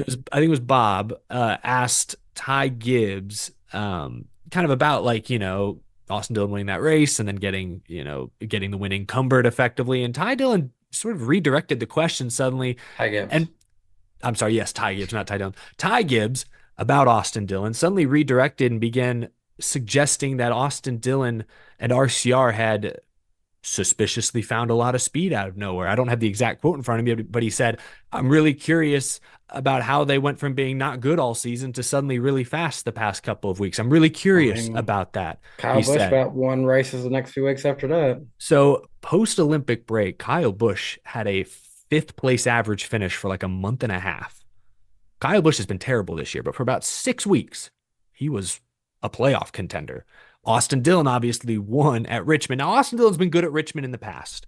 He's never been that good at Possible Richmond. deniability. So I think that has caused all of social media to look at RCR. They're the leading suspect. We don't want to make any allegations here because obviously we have no hard evidence, just a lot of interesting details. We also know that Andy Petrie was suspiciously departed the organization around this time. So RCR is the top suspect, but we don't know. So I don't know, Jarrett, where do you think this ends up? What's the next step? What do we find out next? I don't think we'll ever find out who individually did it, but if JGR wants to push it, we'll find out the team. I mean, if it's a non-playoff team whatsoever, then it leaves 6 organizations. We can cross off Legacy, RCR, Spire, Front Row, JTG. We can't cross anyone off officially. Let's be fair. We can't. I mean, Legacy may just suck. They may just not be any good. Okay, sure. We have to be fair, Jarrett. This you have you learned? I'm being fair to common sense. I am crossing off Legacy because Jimmy Johnson would never cheat once in his entire career. Not my goat. Or what are you guys talking about? Someone said we can't cross off NY Racing. Yeah, no, they're Yeah. a suspect too. Yeah, Add them yeah. to the list. Maybe it was Live Fast at Daytona. They were pretty damn fast. Hey, how'd in the BJ duels. get so fast? I mean, I'm just saying. Everyone's a suspect. Well, It wasn't because we were on his car last year, that's for sure. let's at least kind of go through it a little bit. Like, all of these teams, not one of them, except for RCR, has changed anything in performance. Spire's gotten a little better. Spire's been on an True. upward trajectory all year, though. Yeah. Like, granted, to be fair. Zane Smith has 2 top 5s, and one of them came with 5 overtimes. Can't leave that one out either. That's another benefit to chaos. Let's be honest. Allegedly, let's just say it's RCR. Theoretically. Just theoretically. Is there any real rule that NASCAR can enforce against them to this, or is it just team to team? I mean, They're going to take him to court. I think it would have to be a team-to-team deal, right? Because There's nothing NASCAR can really do about, just shady business deals. so what? Are they just going to pay damages? I'm no legal expert here. Obviously, the employee would be in legal trouble for stealing and sharing proprietary data. They would be in trouble for sure. But I don't know how it works. Buying stolen data? Do you have to prove that you knew it was stolen? I mean, I assume if it's like you got a piece of paper with Joe Gibbs Racing on the top, it's not exactly. They're not exactly shy about it. I don't know. I don't know who gets in trouble. I don't know what the next steps would be. I mean, I don't see anything like, points or fines or anything. I think it just probably something that gets settled out of court or outside of the sanctioning body. Yeah. It'd just be, it would just be another giant L in a series of L's that RCR has taken in the past. How long has it been since Harvick's been gone from there? 12 years? 11 years? Well, yeah, they've had a few moments. It's been a downward spot. Yeah, but it's been a downward year spiral. Has been ugly. Yeah, you remember that scene in Pirates of the Caribbean where like the 2 ships get tangled up in the giant like whirlpool? Oh yeah. Like that's RCR without another ship to be caught up in. What do we have here now? Just Tom Cruise. Sorry, I had to put on my detective gear. This is the closest thing I had to detective gear. Now we'll get you a I want stash. you to. I need a handlebar mustache. Hey. All right. I just Sorry, have go an observation in your background when you walked away. Uh-huh. I like how you have that 48, 24, 88, and everyone just always tries to pretend that Casey Mears never existed. In that even Hendrick doesn't want to admit they exist. It's always been a 4th Hendrick card I don't care about. Even the glasses back then. I used to have these plastic cups that they like sold at the time for parties, and it was Jeff Gordon, Jimmy Johnson, Dale Jr., and it's like, we don't talk about the other guy. I think the coloring book they sold didn't have Casey Mears in it. It was just those 3. The 5 car only started existing when Mark Martin jumped over there, and that's canon. But before then, the only time Casey Mears existed in the 5 car was on Pop-Tarts. Okay, anyway, go for it, detective. I think that the answer is clear. It's right in front of us. We're talking about JGR's information. JGR drivers. You think about who they are. Probably the best one, right? Well. Probably the best one historically that's in it right now, Denny Hamlin. And what does Denny Hamlin do? Plays basketball. That's what he does in his free time. He's friends with Michael Jordan. And you know who else plays basketball? Dun, dun, dun! Oh, it was obvious this whole time. All right, that's my bit. All right, well, I took notes. I drew a smiley face with X's for eyes. We have our suspect. There we go. All right. No, you gotta get the little faux hawk on it too.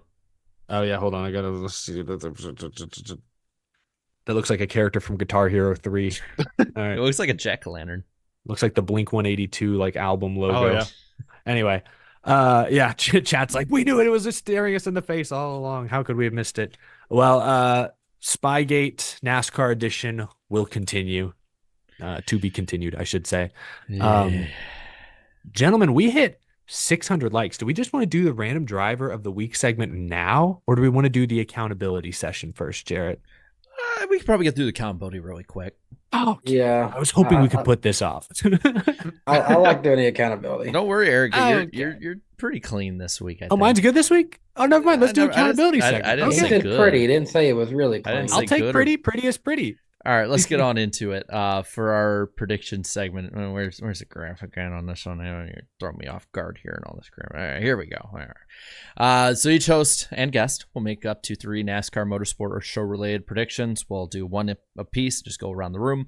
We'll keep track each week, at least for the host ones. I have to go back on all the guest ones. I apologize. And just kind of keep them concise. Accountability. I got one right. I said Natalie Decker would lead more Xfinity Series laps this year than Hailie Deegan, both of which are now officially out of the series, so I can say so. 7-0 Decker. Mike Joy. I said Mike Joy would be the lead announcer for the 2024 Indy 500. That was proven wrong. Alan Bestwick is probably a better choice. Bestwick. Wow. And I was right about this for about an hour. I said Alex Bowman would make the round of 8. Oof. That's too bad. I'll tell you what, if I lose by one prediction by the end of the year, I'm going to be so pissed. I will say this. I'm sad Alex Bowman's out. I wanted that storyline to continue, but with Logano being in, my pre-playoff predictions are 100% accurate. I am 8 for 8. Well, so I'll take it. So far, Eric, this week, nothing off the board. So you hold steady in a week that was very turbulent for me. So you gained on me. And Danny had the good week. So first off, he said The Rock, and he said this after Daytona, he said The Rock will not be the only WWB Grand Marshal in 2024, and this week there are 2. He said Hailie Deegan would not run another race after her Xfinity departure. True again. And said there would be 5 or less total cautions at the Cup Roval race. I believe there were 5. 5 on the dot. What he got wrong, he had too much faith in Alex Bowman, saying he'd make the final 4 and finish top 5 at the Roval. Yep. But still pretty solid week for Danny. And percentage-wise, I'm sitting at number 1 at 44.93% on the season. Eric's staying at 34.57%. And Danny back up to the 30s, 31.11%. So, hey, get back in the 30s. I will take it. I was about to trash on you guys for having these percentages, but my dumbass had Ty Gibbs in the round of 8, so I can't really say anything. Yeah, I'm just saying, batting percentage-wise, I'm not doing terrible. That's pretty good. But Connor, lead us off. What first prediction would you have heading into this week? It can be this week or next year or anything in general. I'll start off nice and safe. I think we've had it too good for too long. I think we're going to see an overtime finish or maybe multiple this weekend. I'm going with that. We'll see multiple overtime finishes at Las Vegas. Besides Talladega, we've just had it too good. Yeah. Well, so I saw a bunch of stuff about like extracurriculars at the track and stuff, and I'm going to say one that's topical to our show. My prediction is that Tim Duggar will perform at 9 or more NASCAR weekends in 2025. Are you going to keep track? Mikey will keep track for me. Keep in mind, he had like a 1 week where he like got sick or something like that. He had some other things come up, so you might not get that number. Oh, man. How many SMI races we got next year? Good point. At least 10. Hey, did you see that? By the way, before we go, speaking of SMI, did y'all see that picture of the light that fell down in the grandstands? Oh, yeah. Oh, yeah. Yeah. Like, the funniest part, I didn't even notice that first because I was distracted by the grody ass seats they got up there. I thought that's what the picture was of, but that's what I thought at first, because I was like, I wonder, that's like a weird looking aluminum. That's a freaking light. Come on, Marcus. Do we need to get Denny Hamlin out here again? And he's probably just going to beg the state for more money. Denny Hamlin's got Marcus Smith is lucky that that Denny Hamlin has so much on his plate right now, or that would have been another late night Twitter back and forth. Eric, it's my turn. Yeah. Okay. This guy has the best average running position at traditional mile and a halfs this year. Ty Gibbs is going to be the best finishing non-playoff driver this weekend. Danny. Joey Logano will win in the round of 8. Saw that one coming. God, your eyes just look so hollow right now. And not in the fun Pantera way. Yeah. Go for second prediction. Me? Yes. Yeah. Oh, okay. Sorry. Okay. Next year, Shane Van Gisbergen is going to make the NASCAR Cup Series playoffs. I like that one. Yeah, that's a legit one. Josh Berry this year has 10 DNFs so far. I think he will have exactly 11 DNFs on the year. I think he'll get at least one more for the years out. So Josh Berry will have 11 DNFs this season. That's a fair bet. My Kinda next cruel. prediction, I got one more Las Vegas focused one, and it's that Kyle Larson, not necessarily going to be my pick to win, but I do think he will lead the most laps on Sunday. Danny, he Jarrett, leaves us in suspense, man. Jarrett, you can feel free to go back later and tell me if I accidentally double booked this one. But I don't think I've made this prediction yet. I'll look now. I'll just while say you it do now. that. I'll just say it now. Joey Logano will win the championship. You didn't make that one yet.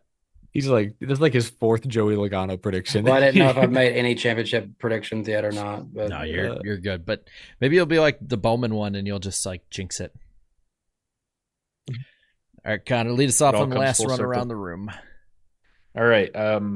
We'll do another safe one. Connor Zilich is going to be a 7-time NASCAR Cup Series champion. All right. I'll see you guys in 50 years. We'll see if I'm right. You win That's 7 funny. in a row. Yeah. Just But his first retires 7, in 3 years to go full-time dirt racing the rest He's- of his life. he's going to win 7 championships and retire at like 26. All right, Wow. well, let's All finish right. this off. I'll do one for this weekend. I think the Cup race will have a margin of victory under 1.1 seconds. I think it'll be a relatively close margin of victory. Why not just say 1 second? Why 1.1? Because I need to allot myself just that little bit of leeway. I like to go a step Okay. beyond. All right. Okay. Have you ever watched Price is Right, Eric? Okay, 1.1. My final prediction. So even though he's out in the round of 12, everyone 5th through 16th in the playoffs kind of gets pooled back together how you did the entire playoffs when it comes to season-ending points. So I think Alex Bowman, as hot a start as he got off to in these playoffs, I think he ends the season 6th or better in points. So basically 5th or 6th. He can't finish 4th, 5th or 6th, Alex Bowman. I like that one. That makes me feel better. Your eyes lit up right there. I've had to do 2 predictions that depress me. I'm not going to depress myself at number 3. This is for me. Tennessee will beat Alabama this weekend. That'll be a fun one. Where is it at? Neyland? Where's it at? It's at Tennessee. Okay. Oh, I got to watch that. Well, that'll do it. That'll do, pig. That'll do. Excellent stuff. Tune in next week to see how we did on some of these predictions. Especially, we'll find out next week if the 7-time champion prediction came true. So random driver. Random. We still don't have a fun intro for this. Random driver of the week. Score is not looking good for me right now. I don't have the numbers in front of me. Danny is 13-11. up 13-11. I'm on like a 3-week losing streak. I've blown it, That chat. could be the score. of Season's Tennessee almost and Bama over, this Eric. weekend, 13-11. I know. I got to start pitching a perfect game the rest of the way. Jarrett gives us one clue at a time. This could be any driver, Cup, Xfinity, trucks. Could have raced in any era. We're not allowed to look at the chat, so I'm turning off the chat for the next few minutes. But yeah, we each get 3 guesses apiece, so don't waste them. Yeah, I turned off chat too. It's like that. It's like that Family Guy skit where Peter's playing poker. Detective mode back on. So, by the way, just letting you guys know, Danny, you are on a hot streak. You got 2 in a row. Danny 2 weeks ago got Lee Petty, and Connor, you're a week late. He got Martin Truex Jr. last week. I hate you. Yeah, we couldn't give me any layups Gave this it week. away. You know the funniest. He I, gave it I, away with the hardest crash ever at Martinsville. I watched that one back, and I would have missed it. My favorite driver, I probably would have missed it. Wow. So let's do this. All right. Yeah. All right. Well, on that Let's- optimistic note, Let's get her in here. All right. This random driver was born in Roanoke, Virginia. Oh, Okay, got some Virginia boys out there. By the That's a way, lot I'm of not going to Virginia let drivers. you know, but about how many clues this time around, just because I don't want people to. That's a hint. it's a hint. I There's don't want 5 people. clues. I don't want people already to over. hold. I don't want people to hold back on how many predictions they give. I like making it as difficult as possible. This random driver ran Cup races in a lot of different numbers. Those include 4, 5, 6, 8, 12, 15, 18, 19, 23, 48, 57, and 71. Are those all the numbers they drove? Because you did this last Yes, week. all of those are all. can you of them. can you say that again? 5, 6, 8, 12, 15, 18, 19, 23, 48, 57, and 71. Damn, I legit had a guess, and but If the you number stopped I- at 5 and 6, I'd know, but no. yeah, no, I don't know. I don't know who it is. This random driver ran the vast majority of his Cup career in the 48 car? James Hilton? Is that your guess? Yes. Good guess. You got it. What Whoa. the? Yeah, let's go. That was 3 clues That was in. good. That was the Yippee! quickest I think ever. That's got to be a record. And he wouldn't have got Martin Truex Jr. I wouldn't have gotten Wow. Martin. This was not collusion, but you helped me get a prediction right. I said the guests would get one more right, at least one more right this year, and Eric said they wouldn't get any.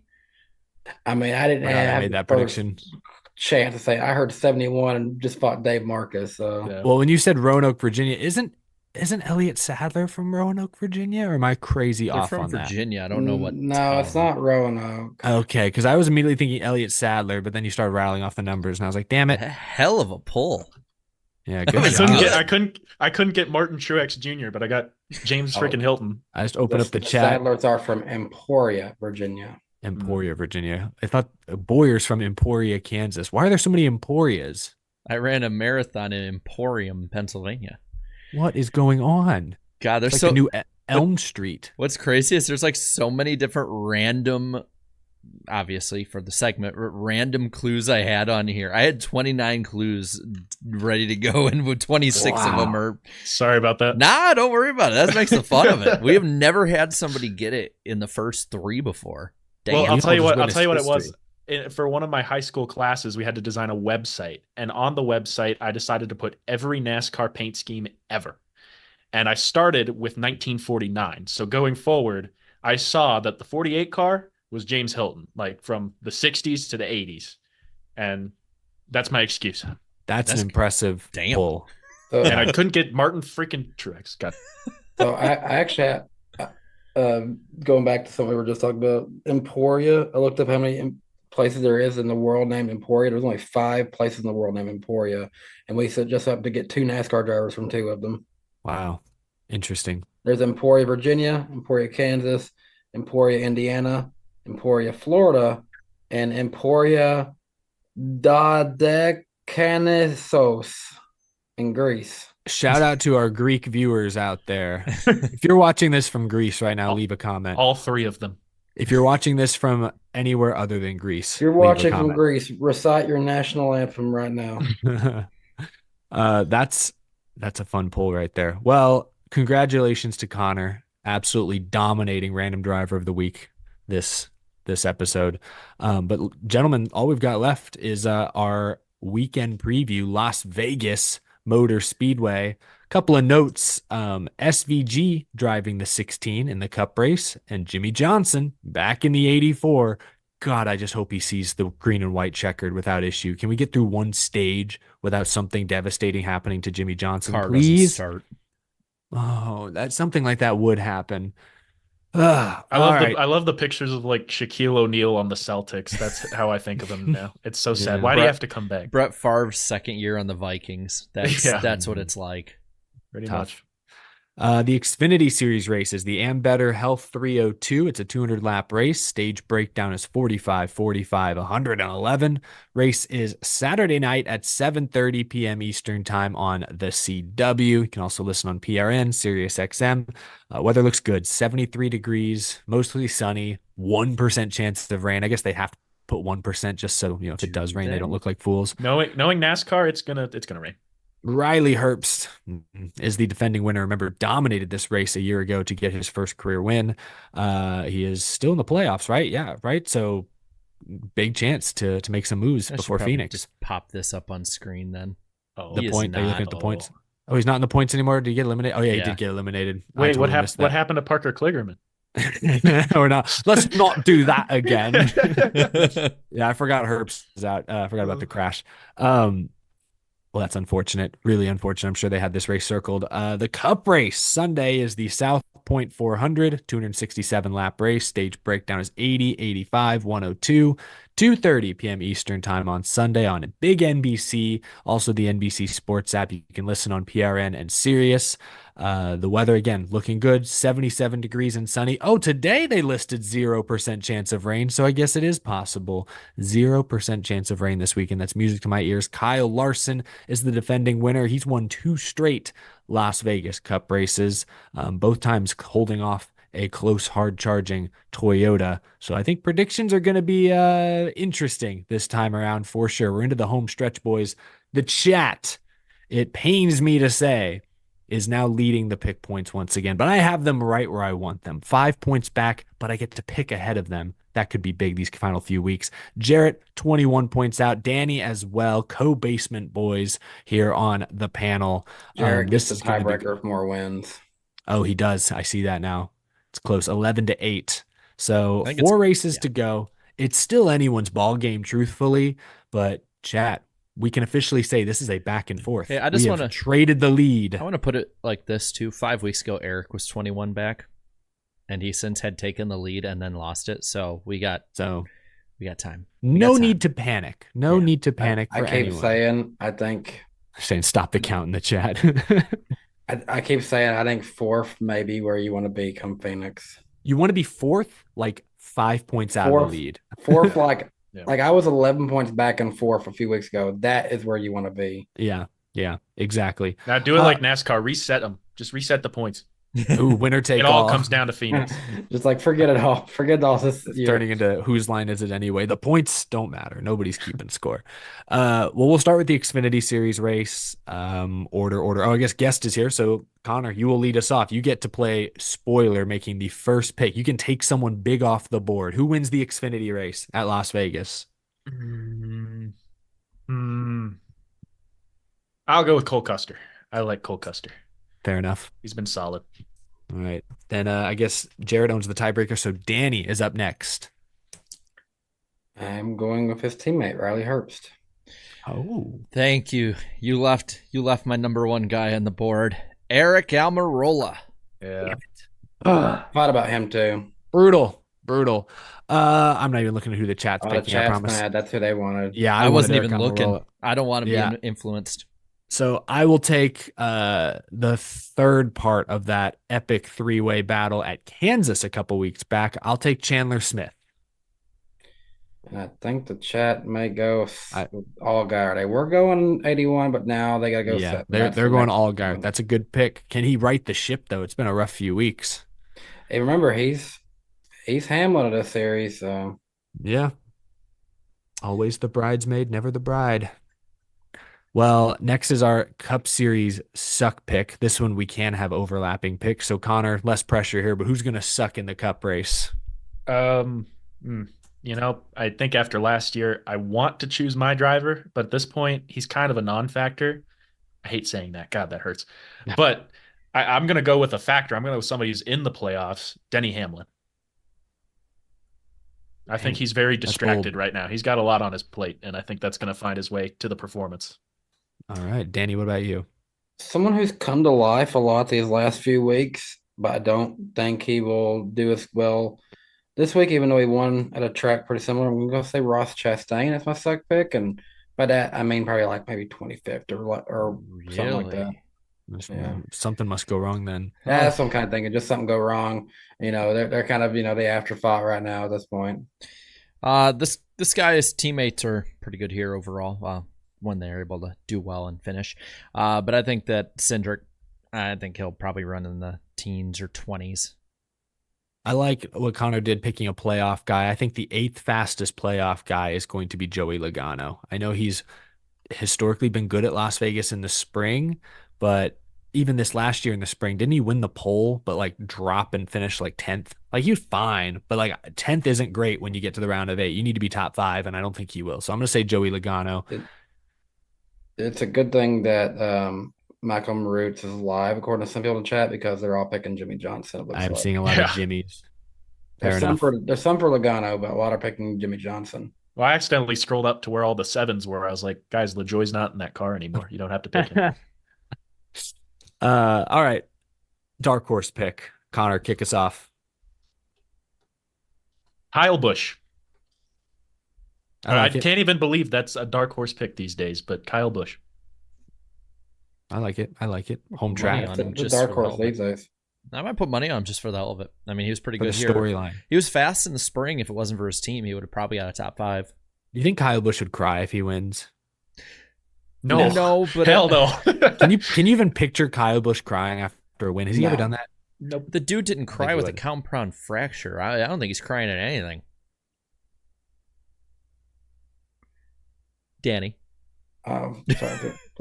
Danny's just spacing out thinking of Bowman no, he being did in cry. this round. Chicago. I'm just He thinking, literally trying to did this imagine after Kyle Busch Chicago. crying, and I can't think anymore now. The most genuine cry I've ever seen. Yeah, he literally cried right into the camera at Chicago. There's Well, gifs I of was- it everywhere. I was over Yeah. in turn 4, so I couldn't see it from there. My cup underdog, Bubba Wallace. Ooh. I'm gonna go with somebody who's this team, this organization, actually ran really fast. So the driver is currently not there anymore. But I think that Carson Hocevar, I think he can get a top 10. Nice. That's a good one. They've had top 10 speed lately. I think Zane Smith could even do it. But I'm going to go with the guy I mentioned earlier. I think Ty Gibbs. This is his type of track. This is a good track for all of Joe Gibbs Racing. I think Ty Gibbs will be in the mix late. And Chat, I think, was agreeing with your Hocevar pick, Jarrett, for a dark horse. So we'll give him Carson Hocevar as the dark horse, which means finally who is going to win the South Point 400? Connor, big moment. You get to take whoever you want off the board. I know you're thinking you like Martin Truex Jr. I know that. He's probably a good pick here. You're probably thinking maybe a Bubba Wallace. He's been good at mile and a halves, right? That's who you're going to pick, right? That's who you got? I feel like the Cleveland Cavaliers in the 03 draft. There's only one pick, really. But No, don't do it. I'll spare it. You know what? I think it's too obvious. If I say it, it's too obvious. It's gonna happen. It's not gonna happen. I'm gonna go with Tyler Reddick. He finished runner-up here in the spring. He's had good speed, and now they got a chip on their shoulder over at 23:11. Can you imagine? Can you imagine if they went all the way? Ooh, I can imagine it. But also, more importantly, y'all get to choose the other guy. I didn't even think about this. I should have just let Connor take who we all want to take, because then at least it wouldn't impact the point. That's true. Actually, this kind of shuffles it. Whoops. All right. Well, All right, Danny. Alex Bowman, man, he's due, right? He's gonna bounce back big way. Christopher Bell won here last year. I'm really bad at manipulating people. Can you tell? I'm terrible at this. Gotta learn from There's Danny. somebody I want to pick, but I'd be dumb to let the other one pass. No, you So wouldn't. I'm, You I'm gotta just take a gonna risk. take Kyle Larson. But I wanted to say Joey Logano so bad. No one's stopping you. All I'm right. just gonna have to take Kyle Larson. And then I will take Christopher Bell. Oh man, I'm gonna do it. I'm gonna take Denny Hamlin. And Oh, buddy. it's hard to tell. I'm seeing some 24. I'm also seeing 22 a lot. Oh, I'm seeing a few more 24s. Yeah, I'm seeing a lot of 24s. I going think it's Willie 24. B. There went like 3 22s in a row. Bad boy Byron. He's finished second or third in 3 straight races. So hard to pick against that kind of momentum. Someone in the 20s. I mean, are we gonna lock it down at 24, or are we doing a poll? It I think definitely it's 24. looks like 20. Yeah, I think it's 24. I'm not. I'm gonna seeing even- more 24 and 22 Yeah. now. Hey, shout out Gino. I see you in there. I see you in the chat. But I will Danny say hitting the gong again. Joey Logano was originally my number 1, but I'd be dumb to let Kyle Larson not. No, be you there. wouldn't. You would have given him to me. No, you're giving them to me. Yeah, I wouldn't have given him to you. Hey, you might have thought about it. Hey, I'm walking here. All right. Well, that's our picks for Las Vegas. Round of 8 kicks off Sunday afternoon, 2:30 p.m. on NBC. Viva Wrap- Las Vegas. To wrap things up tonight, going to get through the rest of these super chats. Final super chat stage break. Let's see. We left off here with Zay Rush. Me and the homies absolutely despise of the NASCAR officials this weekend. Revenge for the 48s. That's just 10 thumbs ups on this super chat. Here. Daniel Meredith Jr. I missed the tandem racing. Bring it back. I think my favorite ongoing Twitter thread is oh my gosh, wait, I'm blanking on his name. Oh no, now I can't believe I'm forgetting his Context name. clues, Eric. Give us some context clues. Tandem racing is dead. me, and it's like a tow truck pushing like somebody yeah. like down the track. Uh, Oh I've wait, seen who? those. Steve Luvender. That's who it is. Steve Yeah. Luvender posted that thread. He keeps updating that thread. It's like a 6-year-old thread. It's one of my favorites. Anyway, Lawson Murphy again with a 5. I think the caution came out too soon, in my opinion, in the Xfinity race. They should have waited until the white flag.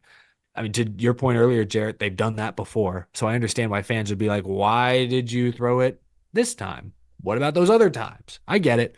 I don't think it was the wrong call. I just think the other races were the wrong call. Oh yeah, sorry. One more thing. I've been stewing. I'm trying to remember the last point about that. Why were we trying? We're not even looking at the caution flag. We're not even looking at the caution light. At one point, we were looking at frame by frame when the caution button was pressed. When the hell did? Never mind. Yeah, it all matters until sometimes it doesn't matter, and they just wing it. Ross Crashtain, if or NASCAR could try local yellows. Ooh, I think where was At Kligerman Bristol. wrecked? Yeah, I think Kligerman was wrecked. Not Kligerman. I'm sorry, Honeyman was wrecked like in turn 3. So leaders would have been coming up on him quick. They would have had to be careful with how they play that, I imagine. But Daniel Meredith Jr., another one, says, I think it was dangerous how the 48 was flying. What would have happened if the 48 went straight into the wall? Could it put fans in danger? Roval bad. I like how they punctuate that there. Roval bad.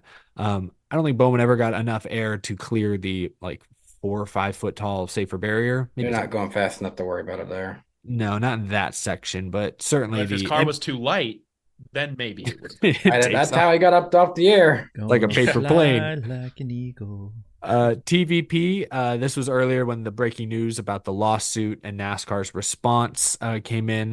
This was just TVP 83, longtime viewer of the show, alerting us to the new media. Another one from Zayrush here. Some people say this is the greatest round of 8 all time, or at least the most leveled field. Do y'all agree or not? If Bowman was in, I'd say maybe. But I'd say yes. If Bowman were in. Logano, you look at his resume, you're like, oh, 2-time champion, absolutely. But you look at what he's done this year, or the lack of what he's accomplished this year, and you're like, nah. There was a year, was it 2016 maybe? Or 2018? There was a year that was really, really, really strong. I think 2016. 2016 was. Yeah, that had Jimmy still at the end of his peak. I think in 2016 you had all 4 Gibbs guys, so Kenseth, Hamlin, Carl Edwards, Kyle Busch, all in their peaks. I would even consider 2015 because you had Jeff Gordon, you had Martin Truex, and you still had Edwards, Kozlowski, all those guys. You had the past, Yeah. present, and future. Yeah. Yeah. So I think one of those is probably the strongest still. Oh, yeah. 2018 was the half Stuart Haas year. That was not the. I've misremembered. Almirola. Yeah, Almirola, no one pass disrespect. away from the championship. Clint floor. Boyer and 15 Eric points. Almirola, probably not. Yeah. Yep. SK Ables. Thank you for the 10. 24 or 45 championship. Larson will do something at Phoenix to take himself out of contention, and the 48 will win 2 races, including Phoenix, proving that he was going to win the championship. I could buy the first 2 sentences. I don't think Alex Bowman, as much hype as praise as we've given him this show, I don't think he's winning 2 races the rest of the year. I see him winning a race, maybe. Doesn't he kind of notoriously struggle at Phoenix? I know he was great there when he was like filling in for Dale Jr. I mean, ever all those since years ago. 2016, yeah, it's not been that Yeah. great. Well, just needs to recapture some of that 88 magic, I guess. But he has won at 2 of the 3 tracks in this round. He's won at Las Vegas and Martinsville, yeah. BLS _ Jimmy 84. Hi, all. Hope y'all are doing well. Not expecting a difference from spring to fall Vegas. TBH will just be another Larson dominance. Could be. Absolutely could be. He's easily the favorite, deservedly so. But long race. Couple here from NASCARson. Hey, NWP guys. Roval, Xfinity. Screw NASCAR for robbing Parker's win. I don't necessarily agree with the robbing part, but sure, NASCAR blew it. Cup. Blame Leland Honeyman's left front tire. Yeah, that's the true culprit here. Yeah. Cup was boring. Larson again. If playoffs weren't going on, that race was boring. Bowman was robbed after the race. After Bowman being robbed after the race was a storyline. Bowman was robbed. Can't say the 48 was robbed though. They gotta tighten that ship up. But thank you for It the was a summary, team mistake, NASCARson. not a driver mistake. I think that's the takeaway you need to Yes. have. He also asks, has anyone been to Las Vegas? I'll be there this weekend. If so, what should I check out while in Vegas? Right around the track, there's some restaurants, and I think there's a go-kart track there as well. I've not spent much time in Vegas, Las Vegas. Like I haven't been on the Strip or anything like that. That's not for everyone, I suppose, but I mean, it is one of the entertainment capitals of the world, I'm sure. So You got to check out Eminem's World. They still have the race car in there, but because they're not linked to Kyle Busch, it That's just right. has a bunch of random M&Ms on it. It's kind of funny. Oh, there you go. That's an actual good recommendation there from Connor. Atmos 1, SHR to front row, Charter turns into the France family team. It could be, yeah, the 75 car or whatever, or the 90. I was gonna say the 40. It'd be the 49 car, NASCAR's first season or something. I don't know. Are they looking for sponsorship? Thomas Ortiz says NASCAR officiating is so bad it'll be in the lawsuit. What are they gonna?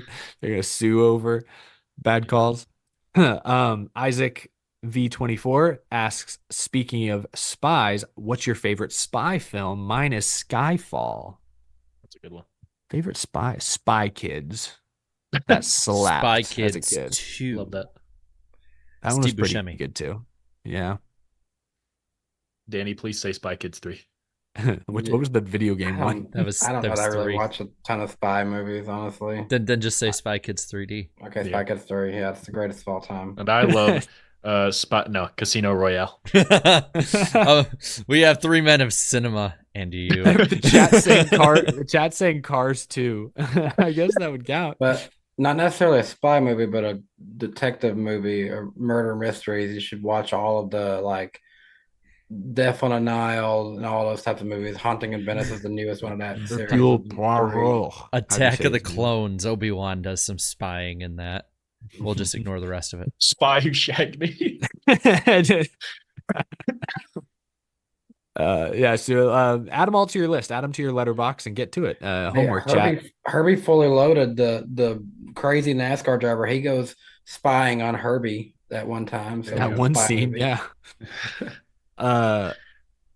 Dominion 42, thank you for the 10. Coming in late, have y'all seen the new stuff coming out from the lawsuit saying that NASCAR is prepared to go ahead with 32 charters and is already appropriating potential payout money? Yes, we have, Dominion. I don't know if you've gone back in the show at all. It was right around the first hour mark. When I come back in, that's when it happened. Yeah, that's it. You're gonna find another super chat later. Be like, never mind. I saw you guys talked about it. Yeah, maybe. I see Herbie's on the fence in the chat. I love that line. Alan Bestwick, beautiful delivery, even when it's fictional. Zardy, speaking English this time, not translating it as what it is into 37 different languages, says, I finally watched the Xfinity race and was glad to see Sam win. He kind of gives me, okay, I don't know. But he says, sad to see the hate on him. Cup ride soon. I think he was hoping for that front row seat. Not sure if he's going to get it now that there's potentially no charter there. But Sam Mayer is such a boomer bust driver. If he's not winning, he's crashing out. Sometimes it's his fault. Sometimes it's not. But we like Sam Mayer on this show. We see that he clearly has potential. Just has to channel it more consistently. Fred Dog 81, thanks for the 10. Would you consider pairing Vegas with Phoenix or even Sonoma for a second West Coast swing, but in the playoffs? I think Sonoma would look better in the fall than as a standalone event in dry grass June. What SMI maybe. date would you take out for it? New Hampshire. Also, there's a reason that grass looks better. It rhymes with other H'er, and she doesn't like us. Oh well, yeah. You might get an unusually damp Sonoma race. That could be. Hey, fun I went to 21 Coda. Ooh, we do have rain tires. Yeah, that could be fun actually. That might be good. I'd be down. Mudslide Sonoma. I don't know. Ryan Fussner, thanks for the 5. Jimmy making Jeff Gordon's Mount Rushmore bid firmer, one race at a time. Oh man. I don't know about that. Well, no, you can't. You're not taking Jimmy off. His average finish is going down with each one. So that is true. That is undeniable. To be fair, but nobody with Jimmy Johnson, nobody's like, oh, look at that average finish. We're looking at a few other stats. Yeah, to be fair, when Jeff Gordon came back, even in the 88, I'm pretty sure competed for a couple of races like at Martinsville. So like he did. It's just been ugly for you, Jimmy fans. That's what you get for everyone selling their soul to the devil for those championships. Snappy says Danny B, the Manchurian candidate for Joey Logano. There you go. That's funny. Have been activated. Oh my God, Chap Braden, Legacy Motor Dud. Dang. Jupiter Rain, what about having independent refs for NASCAR? I don't know if they would sign off on that, but like the NFL had that one year? You mean Yeah, the year that every single call was awful, people were allowed like 5 timeouts and we got 5th downs? No. Yeah. No, it probably wouldn't be great. Just fix what you have now. Alessandro Sebastian, Ellie, your recent video with Slap Shoes about the 1992 Cup season in its entirety was well put together. A month's work that is worth the wait. Also, what made you become a Truex fan? Well, thank you, Alessandro. I appreciate your words. I want to do a third wardrobe change. My gosh, he is prepared. Why don't we prepare this hard, guys? We're getting lazy. We We're do it slacking every off. week. Oh, there we go. That's a Danica Patrick could have been driving for that team, and she'd become my favorite driver. So this kind of solidified it. I'm keeping this jacket on. That's a cool jacket. Not gonna lie, that's nice. Oh, I'll be wearing this in Martinsville in a couple weeks. Sweet. Nice. Dominic Apps. Everyone says if it weren't for the playoffs, it would have been a boring race. So what they're saying is the playoffs is working for its intended purpose. Yeah, or they could also be saying that the car needs to drive better or worse at road courses and be more of an exciting event. It could be both. But that brings up a good point. As one of the largest playoff defenders on this show, I won't argue with that. Andrew Winslow, fun fact, Casino Royale was filmed on the site of the greatest cinematic line, I don't like sand. Jarrett knows the line. It's rough. Hashtag John Boyega for James Bond. It gets everywhere. Not like here. Here is smooth. We have a couple of music related questions. One of them, I don't know what it means, to wrap up the show tonight. First from Rouser, favorite MCR song without Welcome to the Black Parade. I'm not sure.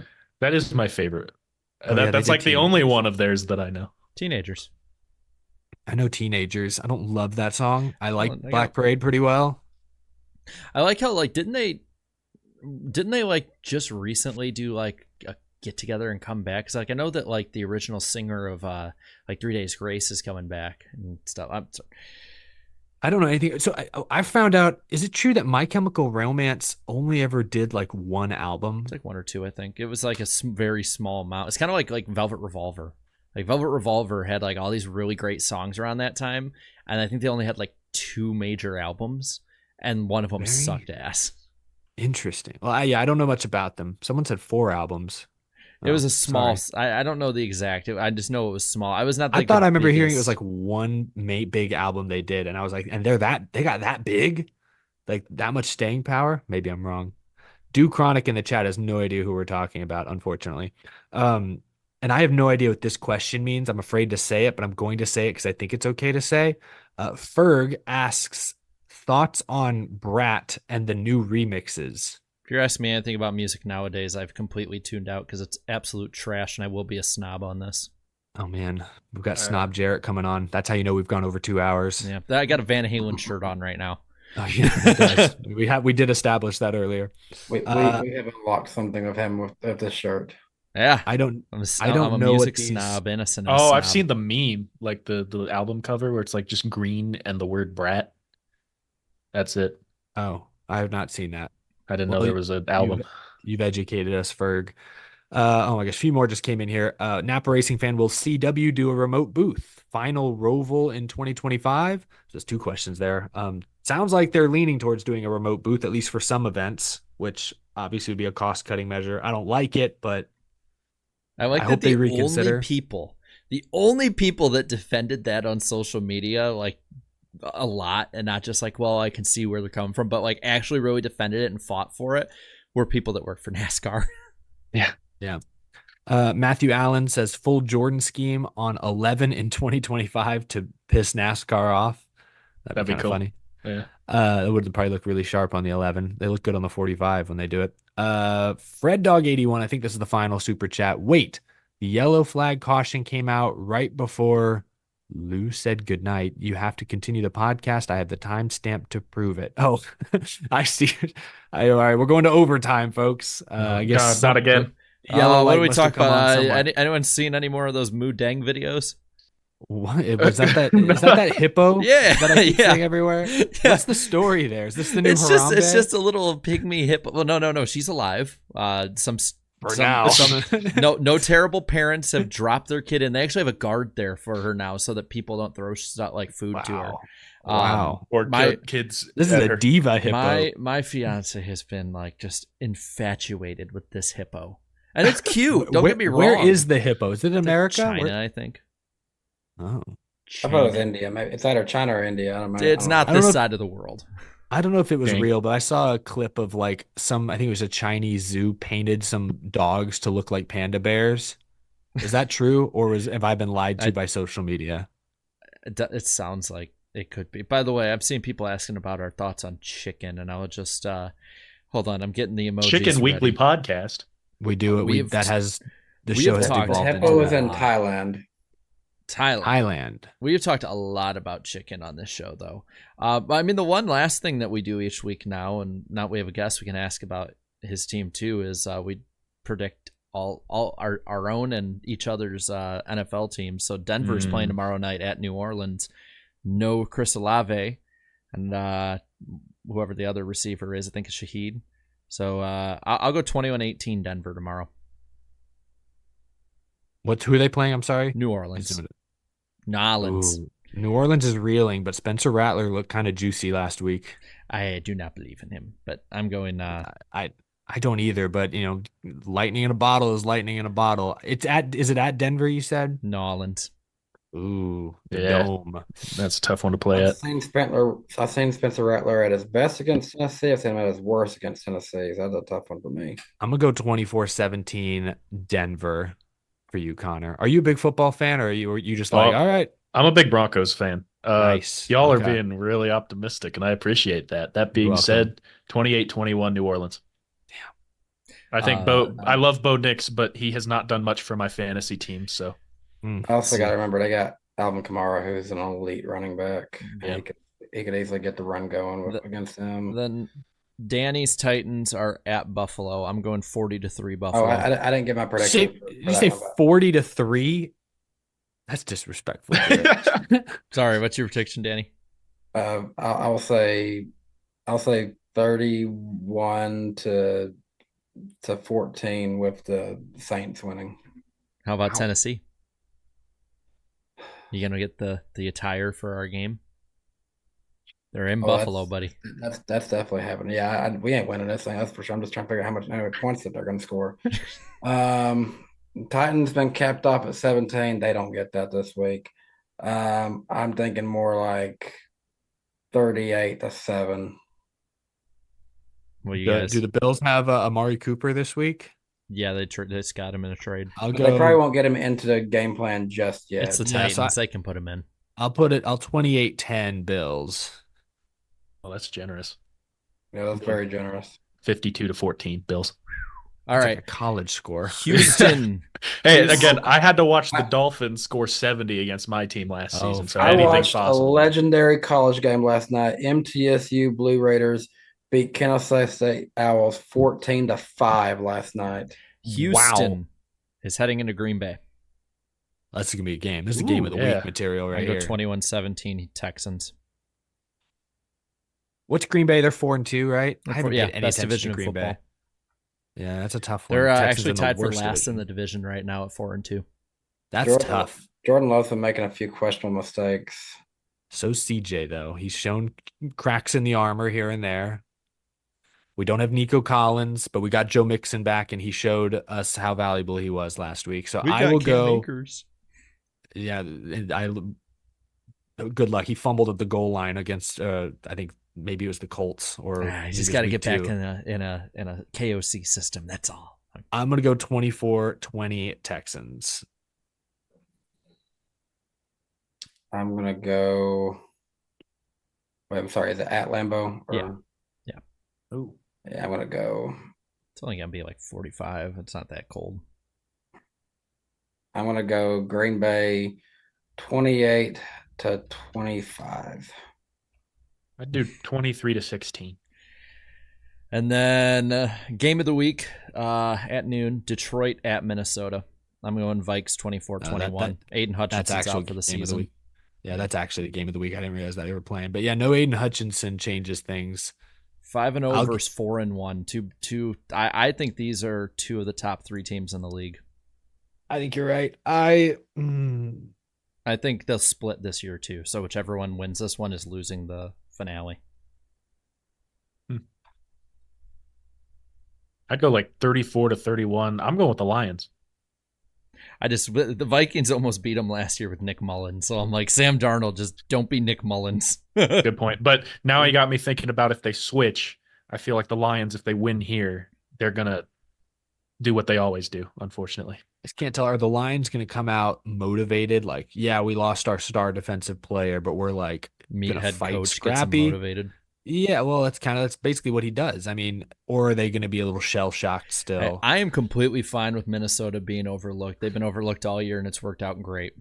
Well, I think it's at some point you worry, is the juice going to run out? Because they're still undefeated, right? 5-0? 5-0. Yeah, off a bye. They're off a bye. I'll give them the win because they're off a bye, actually. I'll go 27-21. Yeah, I'm going with the Vikings on this one because they're coming off the bye, but also the Lions right feel so much confidence after that huge win against the Cowboys. I think they might get to them a little bit when they come in there. That was glorious. And I'll say it like Vikings win 28-21. I love the chat being against the Vikings. I love it. Even if they lose this week, my confidence is not shaken at all. Like, we did get another super chat that asks, what driver gives the most mother vibes? What the hell does that even mean? Yeah, what does that mean? You know what? The only correct answer is Austin Cindric. Do I need to like Urban Dictionary this? I feel old. I need more context. Are they saying like, I want my mom, or what are they asking for? Well, well, first of all, thank God there's no woman in the Cup Series, because that'd be a really bad answer. But no, also, I think it's like look up the Urban Dictionary. I feel like I understand what they're saying, but I could not put it into words. We did get one more super chat. Once the white flag waves, the next flag ends it. Actually, we got to check the caution light. Actually, there's a delay from the time they press the button. My fiance was so confused. That's from Garabuki. Perfectly summarizes everyone's frustration and confusion at the end of that Xfinity race. Yeah. I don't really want to read the definition on air. Oh, yeah. I mean, it starts off with a woman to iconic and constantly, and then I'm not reading the rest. Oh, yeah. right. I'm not inclined to. But we'll say Austin Hill.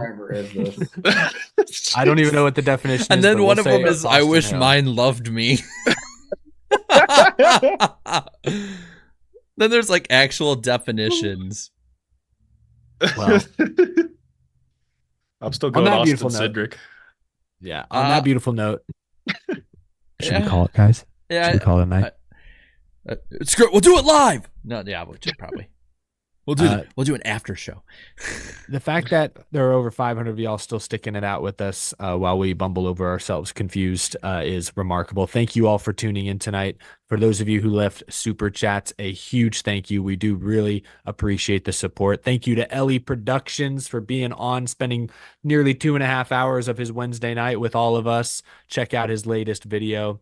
Collaborated with the great Slap Shoes on a full rundown of that glorious 1992 season. And check these guys out as well. Danny B, as always, posted some raw reaction to the Alex Bowman penalty earlier this week. That was probably a little over exaggerated.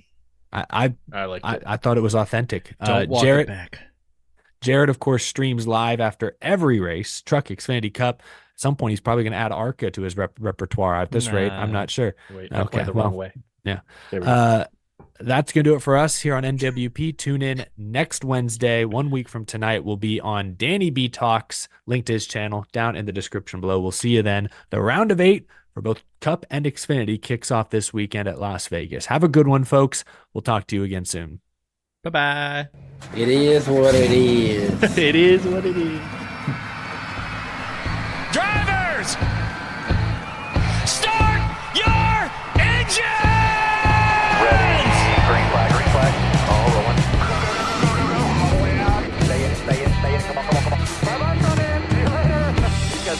Keep digging. Stay